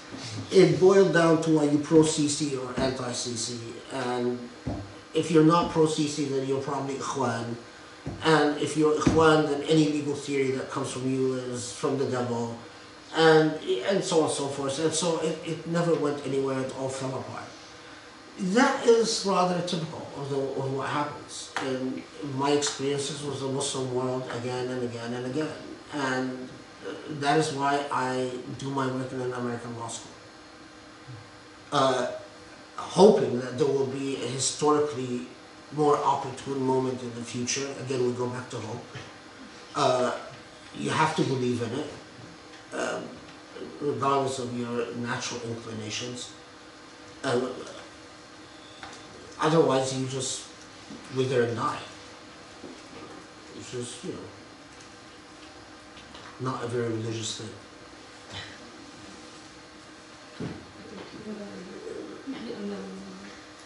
Thank you so much for your conference. Yes, as far as I understand, according to your approach, especially I mean that when you are giving fatwa on contemporary manners issues, the Islamic tradition, including Quran, Hadith, their classical interpretations and interpretive methodologies are historical and subjective. But you mentioned a kind of dynamic between the reader and text when you are giving fatwa. It can be also subjective. So I am wondering what kind of precaution do you take to avoid this subjectivity? That's a good question. I don't avoid the subjectivity. I acknowledge it and I confess it and admit it. I don't think it is possible, and let's be very blunt about it. As hard as I try, and as hard as I pretend, I am not going to take out the Egyptian out of me. I'm not going to take out the male out of me. I'm a male. And regardless of how hard I try, I'm not going to ever see things the way a woman sees them. I am not going to take out the Arab out of me. I am not black. I am not white.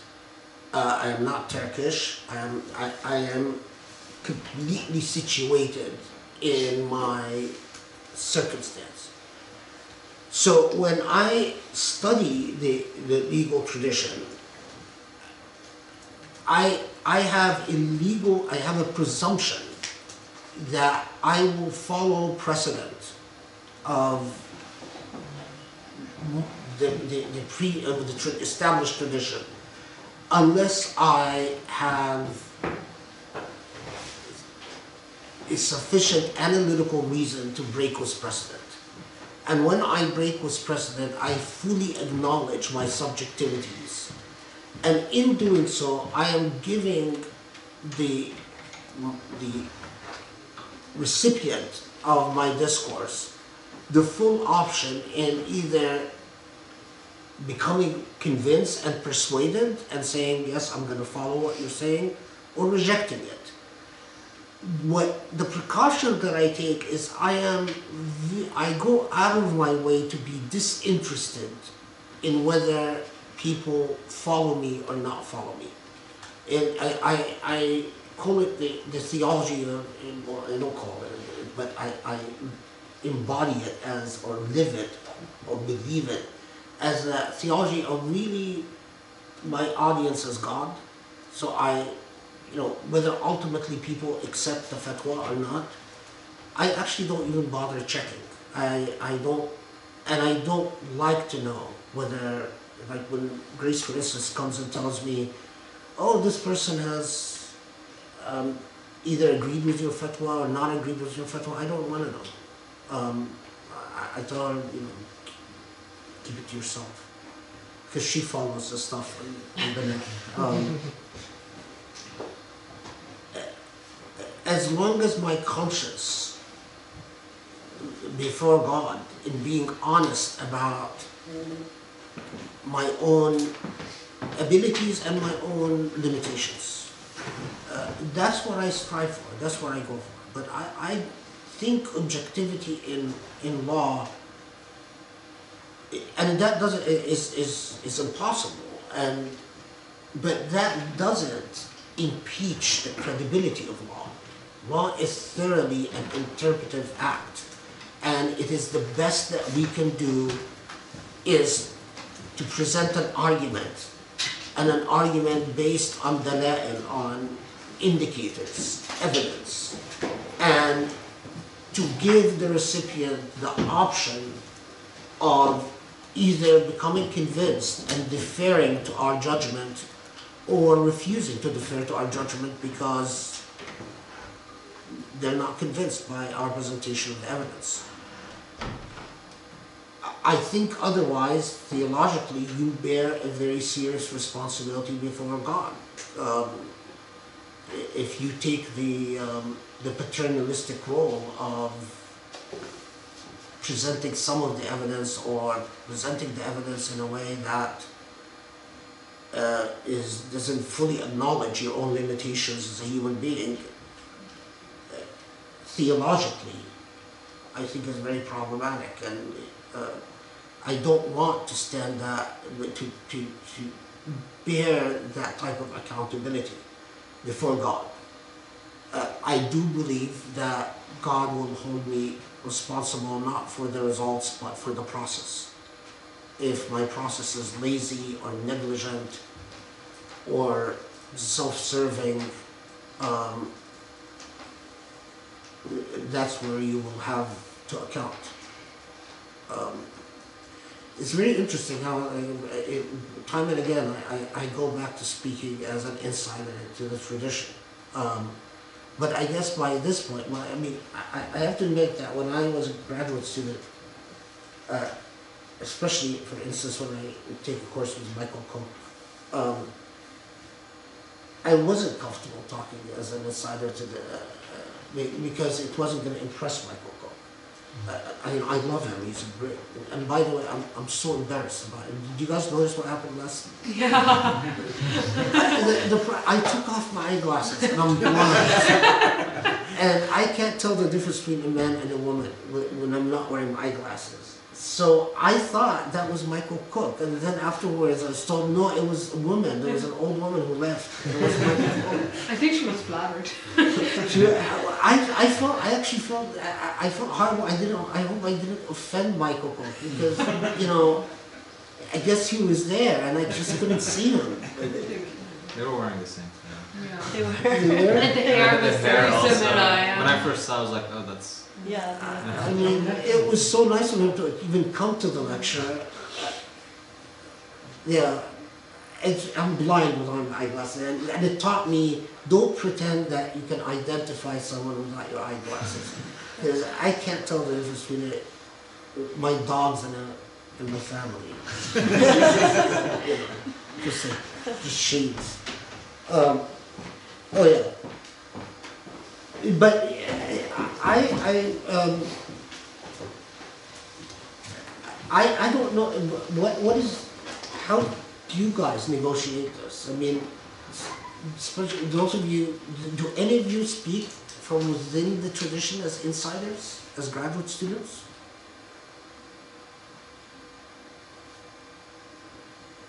Wow, interesting. Yes, I used to in law school. It's much harder in graduate school, right? Well, law school is waiting for you then. We'll force you to speak as an insider again. So how about the scholarship of someone like Ali, for instance, who speaks as an insider from, she's in the religion department, right? Ali? Yeah, she's. I think it's a theology. Yes. Wait, no, she's a BU.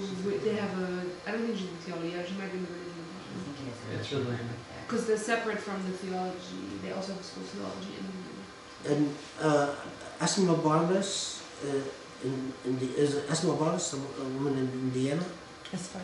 Asfaruddin. Do you guys know where she is? Because she speaks as an insider as well, right? And now?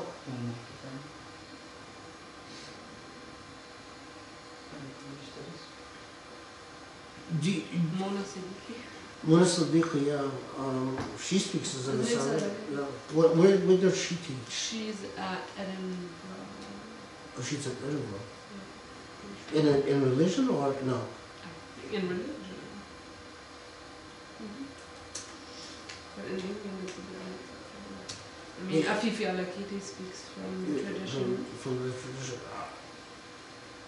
I mean, you know, it's just the reality of part of the legacy of colonialism. I mean, all the nations that have been colonized,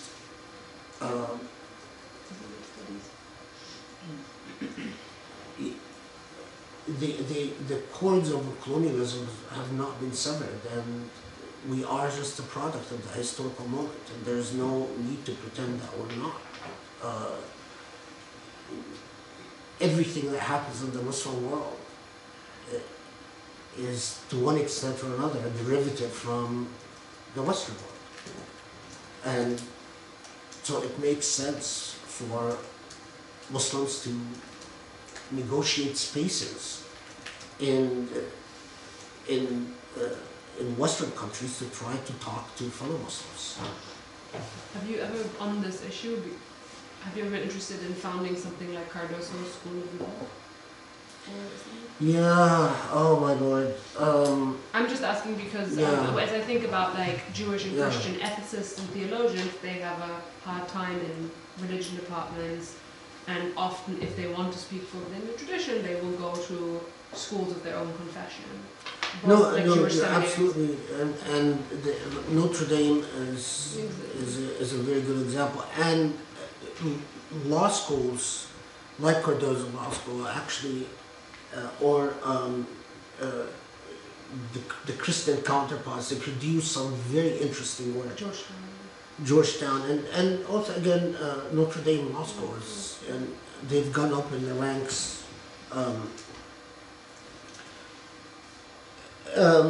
Right now, the Muslim community, if you're not going to accept money from governments, right now the Muslim community doesn't have the type of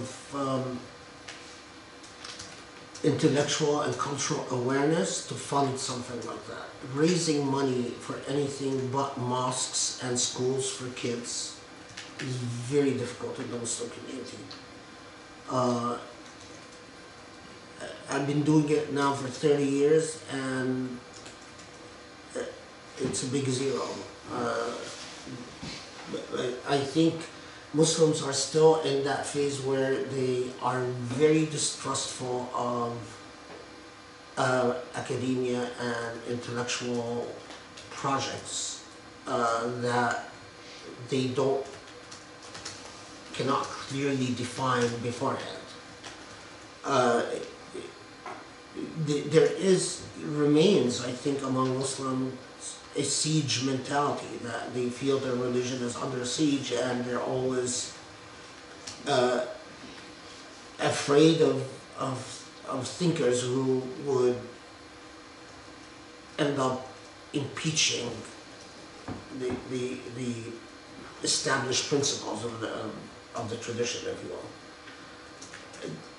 Yeah, you run into that consistently and repeatedly, and all the Muslims do have a considerable amount of wealth, and will spend a lot of money on building mosques or elementary schools, maybe high schools, but you know,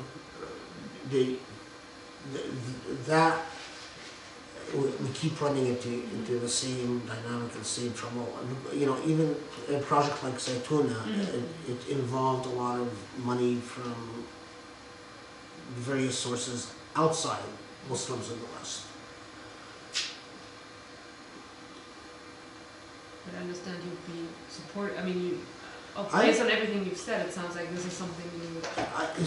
I would be thrilled about the idea of a law school like Cardozo. I mean, of course, we would have the problem of critical mass, because Cardozo was able to immediately hire people who were trained in American law and also trained in the Jewish tradition, and in contracts, in torts, in constitutional law, in legal history, legal philosophy.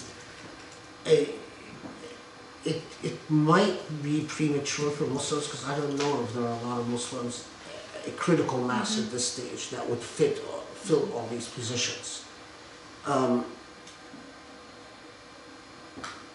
But it would, yeah, because I think it would push the envelope, and it would engage the field of comparative law. Muslims in such an academic setting would be forced to do comparative law work to be relevant to the rest of the world. And that would help get Islamic law out of its ghetto status, where it's seen as an exotic, weird, odd thing of its own.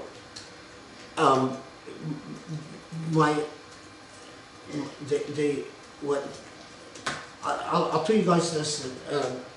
When I started out my Islamic law course, I always, because I do teach it as a law course, I teach it using largely the Socratic method. I will ask students to pretend to be Muslim jurists and to reason through legal issues that confronted Muslim jurists. And if lawyers are good, they would be good at role playing. They would be good at arguing positions, regardless of whether it's what they actually believe or not. That's what you train them to do. So when I start out my course, I usually have Muslim students and I have non-Muslim students, and I always warn the Muslim students that if you take this course, don't assume you know the material. You will end up doing badly in the course if you just think that this is Islamic law as you've learned it from your parents or from the imam in your mosque. And of course, usually people ignore whatever advice you give them at the beginning of the course, because that's what students do, even law students. But over the years, what I've noticed is that students who do well in Islamic law are students who do well in law school in general. The top students are in the class are also the top students in Islamic law. And students who have bad grades generally also get the worst grades in Islamic law, which is really interesting, because we grade blindly. You actually, the registrar office blocks off the name of the student, and when you grade your material. So you don't actually know who you're grading. But it never fails. It's the same every year, which is very interesting. I mean, it's like a very interesting anthropological experiment to reflect on. Good legal minds seem to do well, regardless of what they apply the material they apply their intellect to.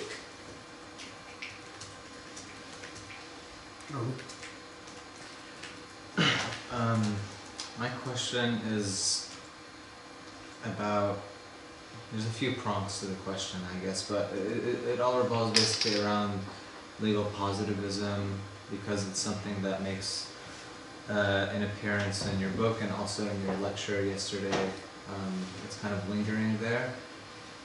First of all, how the dominance, I guess, of legal positivism in the West, how positivistic conceptions of law, how do you think those have tended to shape questions in the field of Islamic law? Because I think, for instance, sometimes like this obsession over change versus stagnation itself has roots in debates in positive law, Jeremy Bentham's critique of natural law, and that whole tradition, the politics basically of that question that stemmed from positive law. And how yesterday you suggested, I mean, your definition of Islamic law as an interpretive definition, which, you know, contrary to positive law, you're resisting this essentializing Islamic law. And the argument also in how it relates to reasoning with God is you have a very different conception of how you imagine fuqaha to be operating in the contemporary age, not as I mean, Islamic law is not going to be something that's the province of the state, but the province of still jurists or scholars. Also anti-positivistic, right? So it's hard to sort of put it into one question, but well, from just the prompt that you present, I mean, let's put it this way. Positivism always looks to obedience primarily through the threat, through some form of threat, and understands law as functioning because people fear penalties, feel punishment, or fear, and it ultimately looks at law as, it has a very hard time accounting for a law that exists outside the sovereign and the command of the sovereign, however you define the sovereign. The problem with this is that in fact, when law, if it is only obeyed when there is a clear command, that's when actually law collapses. When it is the practice, the tradition of law, even the phenomena of legality itself and the concept of legality, what explains it are norms and in society that have very little to do with the existence of an eminent command by the state. So, I mean, the sort of the traditional classical example of this is that if people only obey traffic laws when a police car is standing in the corner or a police officer is present, legality actually falls apart. Because the minute the police officer is not there, people will stop obeying the rules. And when people stop obeying the rules, do you really have the rule of law? If you need the state present for the rules to be obeyed, can you really talk about a legal norm, and can you really talk about a legitimate legal system? I mean, think of traffic in Cairo, for instance, right? No one obeys the traffic laws. No one obeys the traffic laws because the idea of legality and the rule of law is not there. The state has to be there punishing people all the time, otherwise the rules are not followed. Which is very different than what we see when we study places where we describe as where the rule of law exists. The people follow the law most of the time on their own, and the breaking of the law is the exception, it's not the rule. When the state has to intervene to punish someone, it's actually the exception. Because if it was otherwise, the state would simply be overwhelmed. It wouldn't be able to enforce the legality. I mean, that's one of the classic critiques of positivism, is that positivism doesn't explain. The other thing about positivism is that it doesn't explain to us, or it doesn't account for the internal mechanics of law. So what is the difference between, why do lawyers lose the language they use? Why do they use the constructs they use? Positivism has nothing to say about that. Positivism doesn't explain to us why is it that when we look at constitutions drafted by lawyers in the civil law tradition, we find the legalese of various legal cultures from various contexts in various places in very different historical circumstances. Why is it that the legalese have certain similar characteristics? Positivism doesn't say anything about that, and neither really does natural law. Interpretive schools of legal theory basically look at the hermeneutics of law, what I like to call the linguistic practice of law. How is it that people communicate about law, and how that communication is received, and how do norms of legality, how are norms of legality created? You know, how is it that in some places you find people, even if there's no cop around anywhere, they'll just stop at a red light, and in other places no one will stop at a red light unless there's a cop around? I mean, there are so many places well, I mean, I'm not picking on Egypt, I'm just, a lot of my experiences are with Egypt, but what accounts for this and how do we understand legality itself and deference to what we, and why is it that most people don't actually understand the language of law, but nevertheless will submit and defer to what they believe is law? So, I mean, take any contract that you sign, a contract leasing for your apartment or buying anything, you know, the legalese are overwhelming. Vast majority of people don't read that language and don't, even if they read it, they don't understand it and they don't understand what the hell it's about. But nevertheless, it's a critical part of society. And the interpretive approaches to law looks at that phenomena and tries to unpack it. Positivism has very little to say about why is it that, you know, you consistently sign contracts for buying anything, although we rarely enforce these contracts. There is rarely litigation on anything that in many courts you can't even really file a lawsuit about something that's less than $500, but you'll sign contracts of sale for stuff that you buy for $130 anyway. You know, it's the looking at the microdynamics of law that becomes interesting, rather than these big picture approaches of positivism or natural law theories that focus so much on the meta picture rather than the micro practices of law.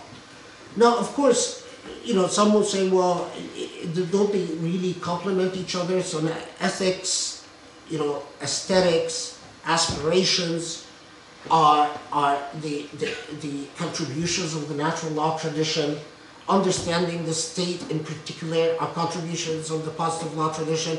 And I don't have a problem with that. I mean, and that's why I think they all actually, you know, it's important to understand them all and not be very dogmatic in them. But the big thing about the role of positivism in understanding Islamic law is that it focused entirely on whether the law is in a court system enforced by a state or not. And if it was not, it doesn't account for things like religious law, customary law, law that people voluntarily defer to. For instance, like, why do people pray when they pray? Why do people fast Ramadan when they fast Ramadan? Positivism doesn't have anything. For positivism, well, that's not relevant. That's not real law. The fact that, you know, during Ramadan, the streets of Cairo become completely empty because everyone is doing iftar, positivism would say that's not important for the study of law. Interpretive theories of law would say that's very important for the understanding the role of law, because it is whatever human beings defer to, that's law. And understanding the law simply as the commands of the sovereign is such a small part of what goes on in the phenomena of law. And I don't think, so from that perspective, it makes a huge difference whether you declare Islamic law dead, you know, as Wa'al Hallaq has Islamic law, the colonialism was the ruin of Islamic law, it's over, it's a dead tradition. What exists now is such a corruption that it cannot even be described as Islamic law. Or you see Islamic law as an ongoing process that is continually negotiated by society. And as long as people speak about this legal system as invoking deference, then it continues to be alive. And so it does make a huge difference how you understand law. My biggest issue, although someone like Shah was legally trained and was a lawyer, but maybe he was just at his time, you know, I haven't looked into his actual education, but my biggest issue is that there wasn't, in writing about Islamic law, there was no effort to even come to terms to how are you using the concept of law before you embark on a discourse on Islamic law. I get tired of reading dissertations and books that launch into Islamic law without even telling me anything about, well, how is your approach to law contributing to an insight. I saw recently a call for a conference on menstruation in Islamic law. That could be extremely insightful, or could be completely a reductive, subordinating colonial act, depending on how you approach and how you understand law. Focusing on the law administration, what are you going to do with that? What is it that you are looking at the law administration for? To pretend that, no, I'm just objectively interested in the law administration. buy it. I just don't buy it. There is an ideological assumption that informs your approach. I want an honest scholar that would interrogate himself or herself in coming to terms with their own embedded biases as a human being, because we're human beings. And that's what, in a lot of this, you know, the traditional scholarship on Islamic law is sorely missing. So it produced a discourse that have made itself marginal and irrelevant very quickly.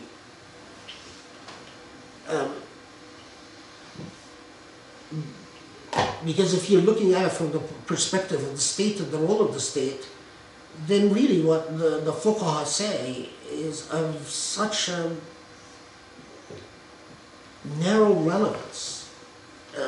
We haven't even looked at what the laws of the actual state implemented, you know, because that requires archival research, and archival research that has not been done.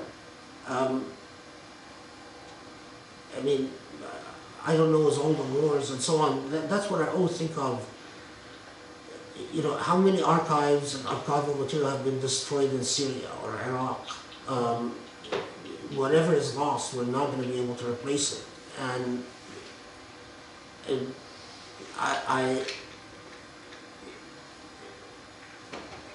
you know, this is just a mini story.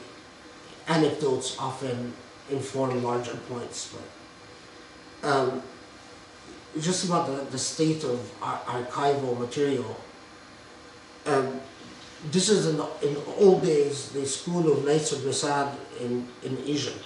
The mosque and school was closed for many years until the Egyptian government got a donation from somewhere and they renovated it, and now it's open for tourists. But in the old days, when it was still closed, I was young and back then, and sort of nodding with my friends. So we snuck inside the school. We skipped over the wall and went inside. And we were, of course, you know, looking into everything that was in this place that was shut down for decades. And there were papers that were there. Obviously, the papers had nothing to do with the school itself, but if the dates on the papers were to be believed, they were pre-British occupation that were just, you know, in corners. And I'm very curious, and they were papers. There were receipts. There were some court decisions. There were some school diplomas. There were like a mixture of these papers that were just piled up in corners. And I wonder, after they had renovated the school, where did that archive go? And just such a small example. We also snuck in Muhammad Abdul's house before it was torn down. And we were shocked that there were books, there were letters, there were papers, and again, you wonder, okay, they tore down the house, what did they do with all this stuff? I assume that a place like Egypt must be sitting on tons of archival evidence that just needs daring researchers that become convinced that we really haven't even approached the narrative on Muslim law as opposed to Islamic law. Because that's an entirely different story.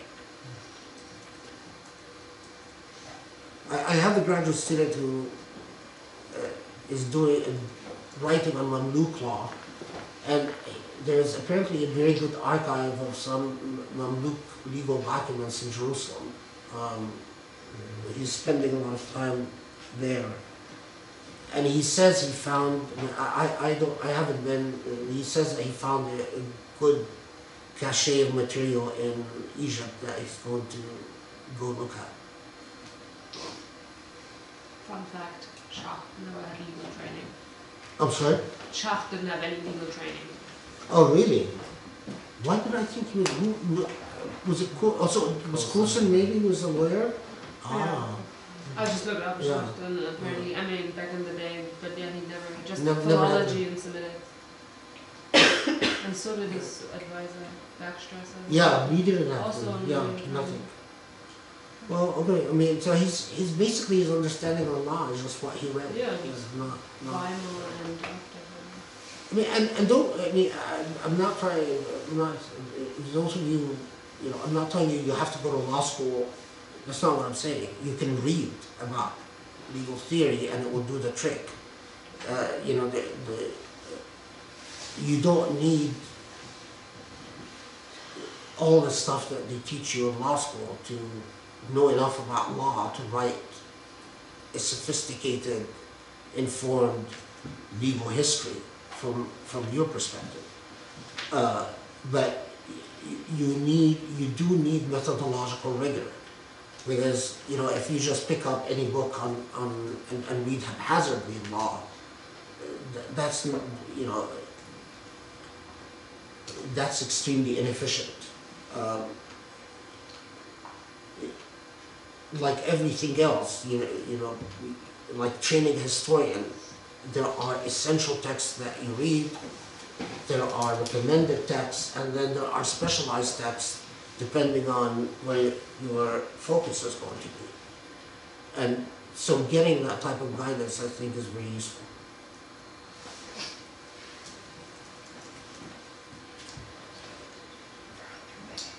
Yeah, I have a, before, I promise I'll take your question, but I have a, do any of you have, you're going to think I'm crazy because Grace always tells me you're too busy to do anything other than do all the stuff that I have to do. I have a long list of overdue things, you know. But if I could spend the rest of my life just reading dissertations, I would. I wish someone would pay me to just do that. Unfortunately, UCLA, for the most part, can't compete with Princeton. All the good students that we make an offer to, they end up going to Princeton if they get an offer from Princeton. So, you know, I'm not ashamed to admit that we consistently lose graduate students to Princeton, including this year. We had an offer to 3 people. They were all taken by Columbia, Harvard, and Princeton. Traitors. I will never forgive them, these scoundrels. Wait until they go on the job market, I'll pay them back. No, I'm kidding. If any of you guys have dissertations that you would like to share, as long as they're relevant to ethics or law or philosophy, I would relish the opportunity to read. Okay, now you can ask me a This question. is a great note, actually. So yesterday you were talking about legal hypotheticals and whether they can be used as a window into historical social reality. And you said yes, in the sense that they can be a window into legal culture, how jurists process things out. But I was wondering, like, I get excited every time I find a legal hypothetical that mentions suicide, even if it's not about suicide, in like 10th, 11th century law books. Is there a way to extract historical information from this? Or do you think these hypotheticals can tell us something about suicide?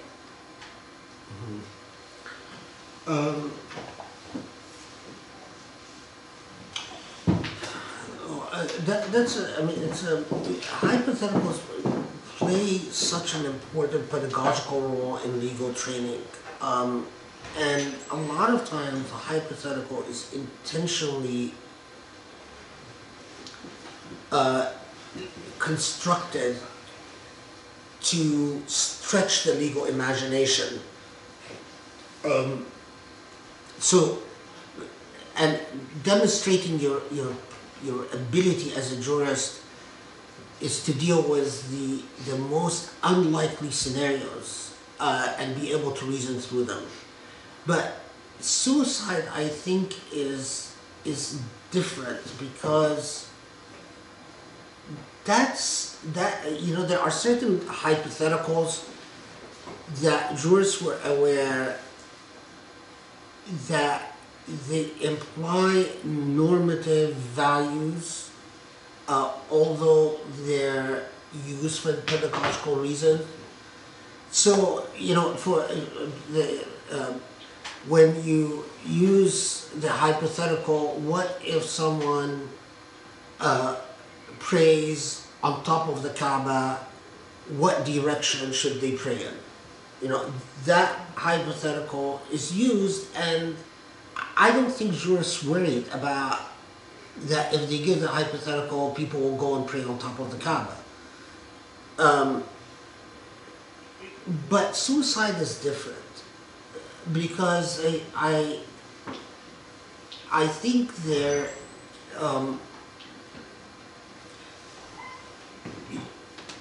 at a minimum they were aware of people like the assassins, and they were aware of التهلكة and the idea that you would throw yourself into ruinous situations that effectively are suicide. Of course, some sociologists say that committing suicide the way people kill themselves today is a modern phenomenon.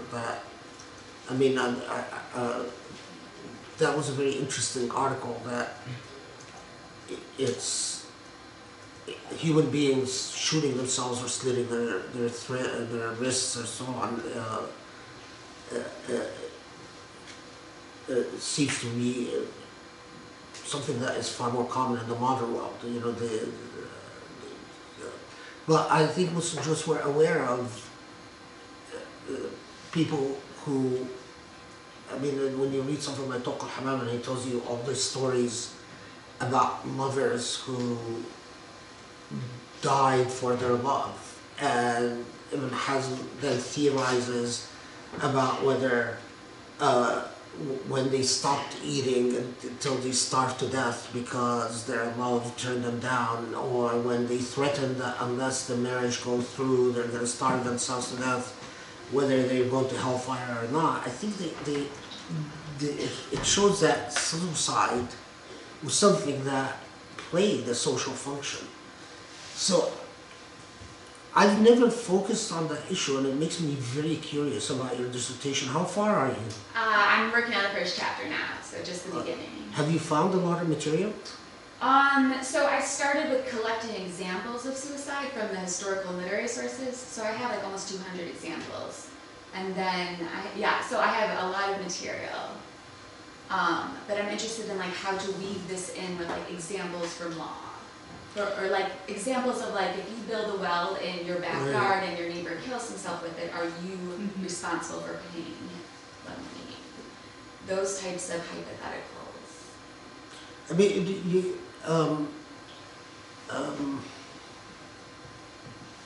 I'm wondering if, when I was writing the Rebellion book, I remember running into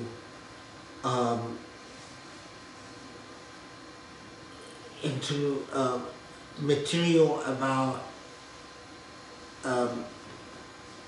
what we would call today suicide attacks, but basically where you are going on a mission knowing for sure that you're not coming back from it and so on. But I don't remember if I kept it, or you end up excluding so much what you end up writing. What comes out in the published book is just a small part of what you find. But I think you'll find it in the footnotes in the material on Hiraba. Look for it, because I think, if my memory is correct, I think I cite to it in the footnotes, and there are some really interesting examples.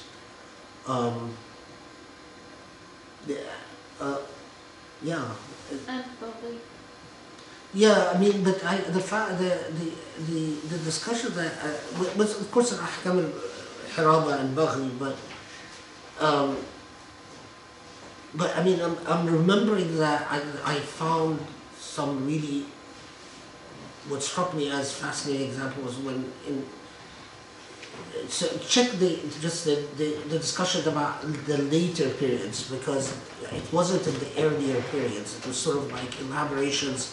And in fact, if one of them mentioned al-Hashashun and their of course it was mixed with utter disdain towards the Ismailis in general, so I'm not sure if he was this was, God, 20 years ago, so I'm not, but I think you'll find it in the footnotes. I think I kept it in the footnotes. I'm 80% sure that it wasn't one of the things that the editors forced me to take out.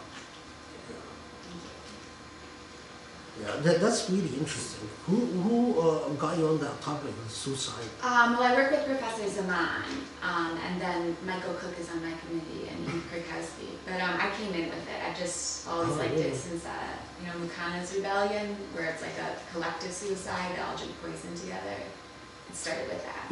Among Muslims in the West, one of the very interesting, I mean, for in the Muslim world, that when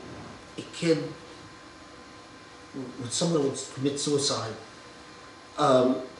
the way that you avoided the legal issue is that you kept it under wraps, and often you would try to get the police officer or the coroner not to document it as suicide, and so the issue of Muslim burial doesn't come up and so on. But in Americans and Muslims in the West, there has been a lot of suicides, and actually suicide rates among Muslims in America is as high as among non-Muslims. And so a recurring issue that imams have to struggle with is whether to do janazah prayers and whether to bury those suicides in Muslim graves. And it raised such fervor, and it was intensely controversial, that several imams declared that they're going to do janazah prayer, or it allowed the suicide victims to be buried in Muslim graves. But I don't know what your advisors think of looking at something like context like this, but it's very interesting because time and time again the imams go to books of fiqh and look at what do you do about suicides, and then they struggle with, when books of fiqh, horn books, say no janazah prayer, no Muslim burial, they've died kuffar, and so on. And then they struggle with it because it's extremely traumatic on families of these people. And it's frequent enough among Muslims in the West that it cannot just be swept under the rug or just ignored. And there is no cultural network where you can go to the corner and say, as a buddy, let's not put it down as a suicide. So it's actually been an issue where I've been asked about that so many times. Typically, families of suicides that come and say the imam won't pray janazah, Do you give fatwa for this situation? I know that I gave responses. There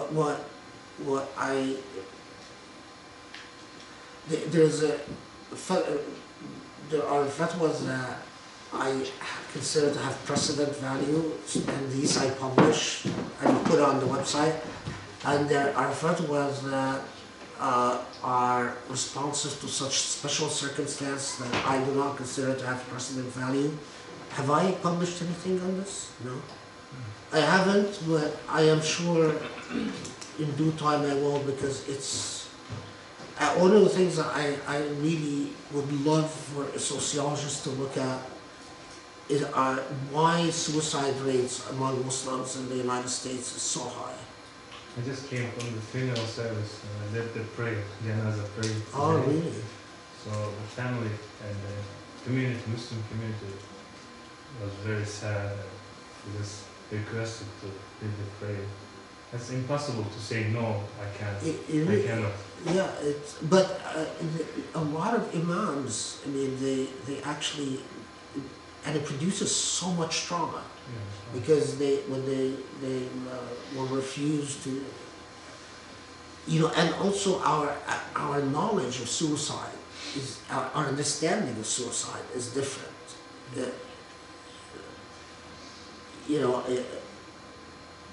I think we understand, and here again the role of epistemology. It's our understanding that suicide sometimes is such an illness that talking about legal will and voluntarism is a myth.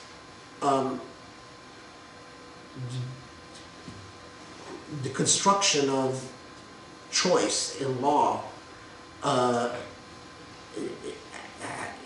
been interrogated and reconstructed so many times, and this is one of these occasions where, among the fields that I do a lot of work on is human trafficking.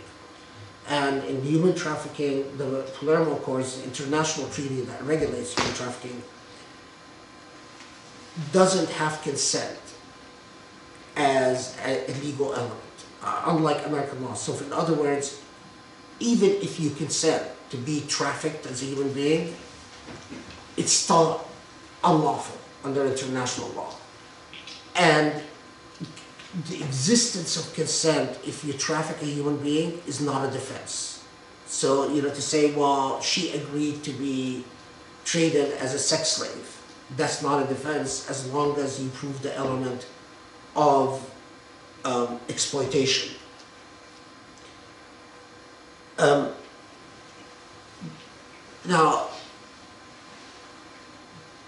to talk about scenarios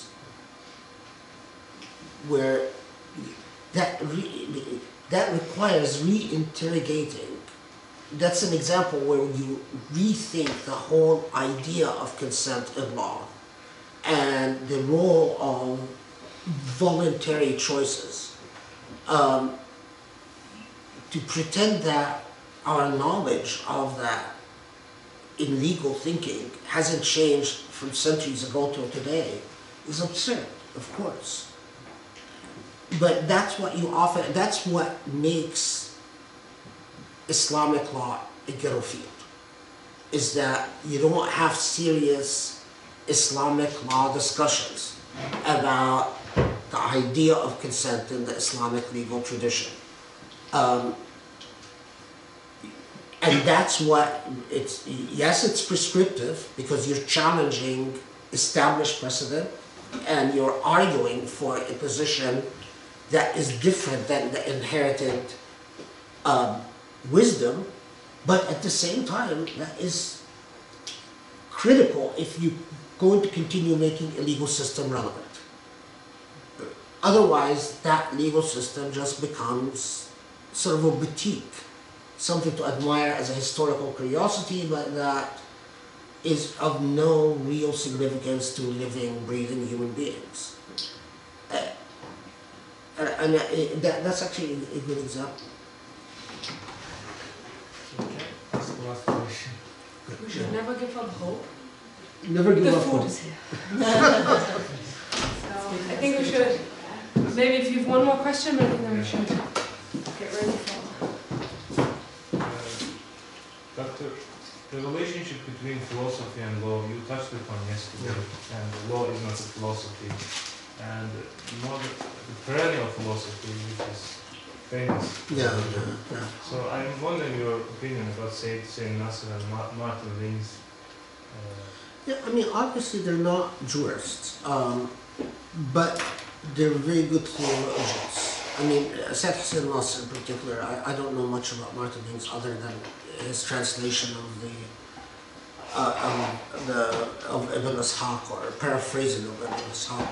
But I consider Saint Nasr to be a very good theologian.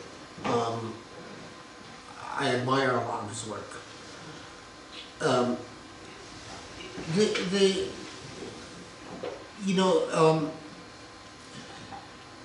If given my world of pleasure, I would do philosophy, because philosophy, you get to think without the constraints of precedent and worrying about the how do you communicate authoritativeness and how to remain, regardless of whether the logic makes sense or not, you are constrained by the mechanics of law. And law has a mechanics that very much like the laws of gravity, or the law that, the way that you, it's really interesting. Do you know first year law school? And this happens in all law schools, by the way. One of the first things that you do to first year law students, and I've experienced this in the University of Cairo and experienced this in American law school, that when you talk about justice, when you say, professor says, is this right or wrong? And if you say, well, it's wrong because it's unjust, they immediately disabuse you of the notion that you can talk about justice as a methodology. Justice is not a methodology. And you're disencouraged to speak in absolute terms such as just and unjust. You're a lawyer. You have to work within the mechanics of law. Now, of course, at the University of Cairo, it was done in a far dogmatic way, because the professor just yelled at me. I didn't really, wasn't a pleasant experience. While in law school in America, it was a Socratic engagement where, I'm basically told you can't speak in absolute terms like that. But it's a pleasure to be able to think in justice, about concepts like justice in philosophical terms, and not be constrained by the trade of law, like a trade school. The most, and I say that, I think I said it yesterday, the most brilliant legal minds are the ones that are able to think about ways of introducing and weaving the narrative of justice within the mechanics of law. And that does take a creative and original legal mind. And that's what makes one jurist famous and another jurist sort of seen as basically a mechanic, a technocrat. Perhaps good at interpreting a statute, but not good at moving the ball or pushing the standard of law itself. In many ways, if you compare the jurisprudence of someone like Justice Marshall to Justice Scalia, Scalia was a strict constructionist, he was a literalist. His jurisprudence is uneventful and never engages notions of justice. Marshall, you can write volumes about his legal mind because he thought about justice within the technicalities of law.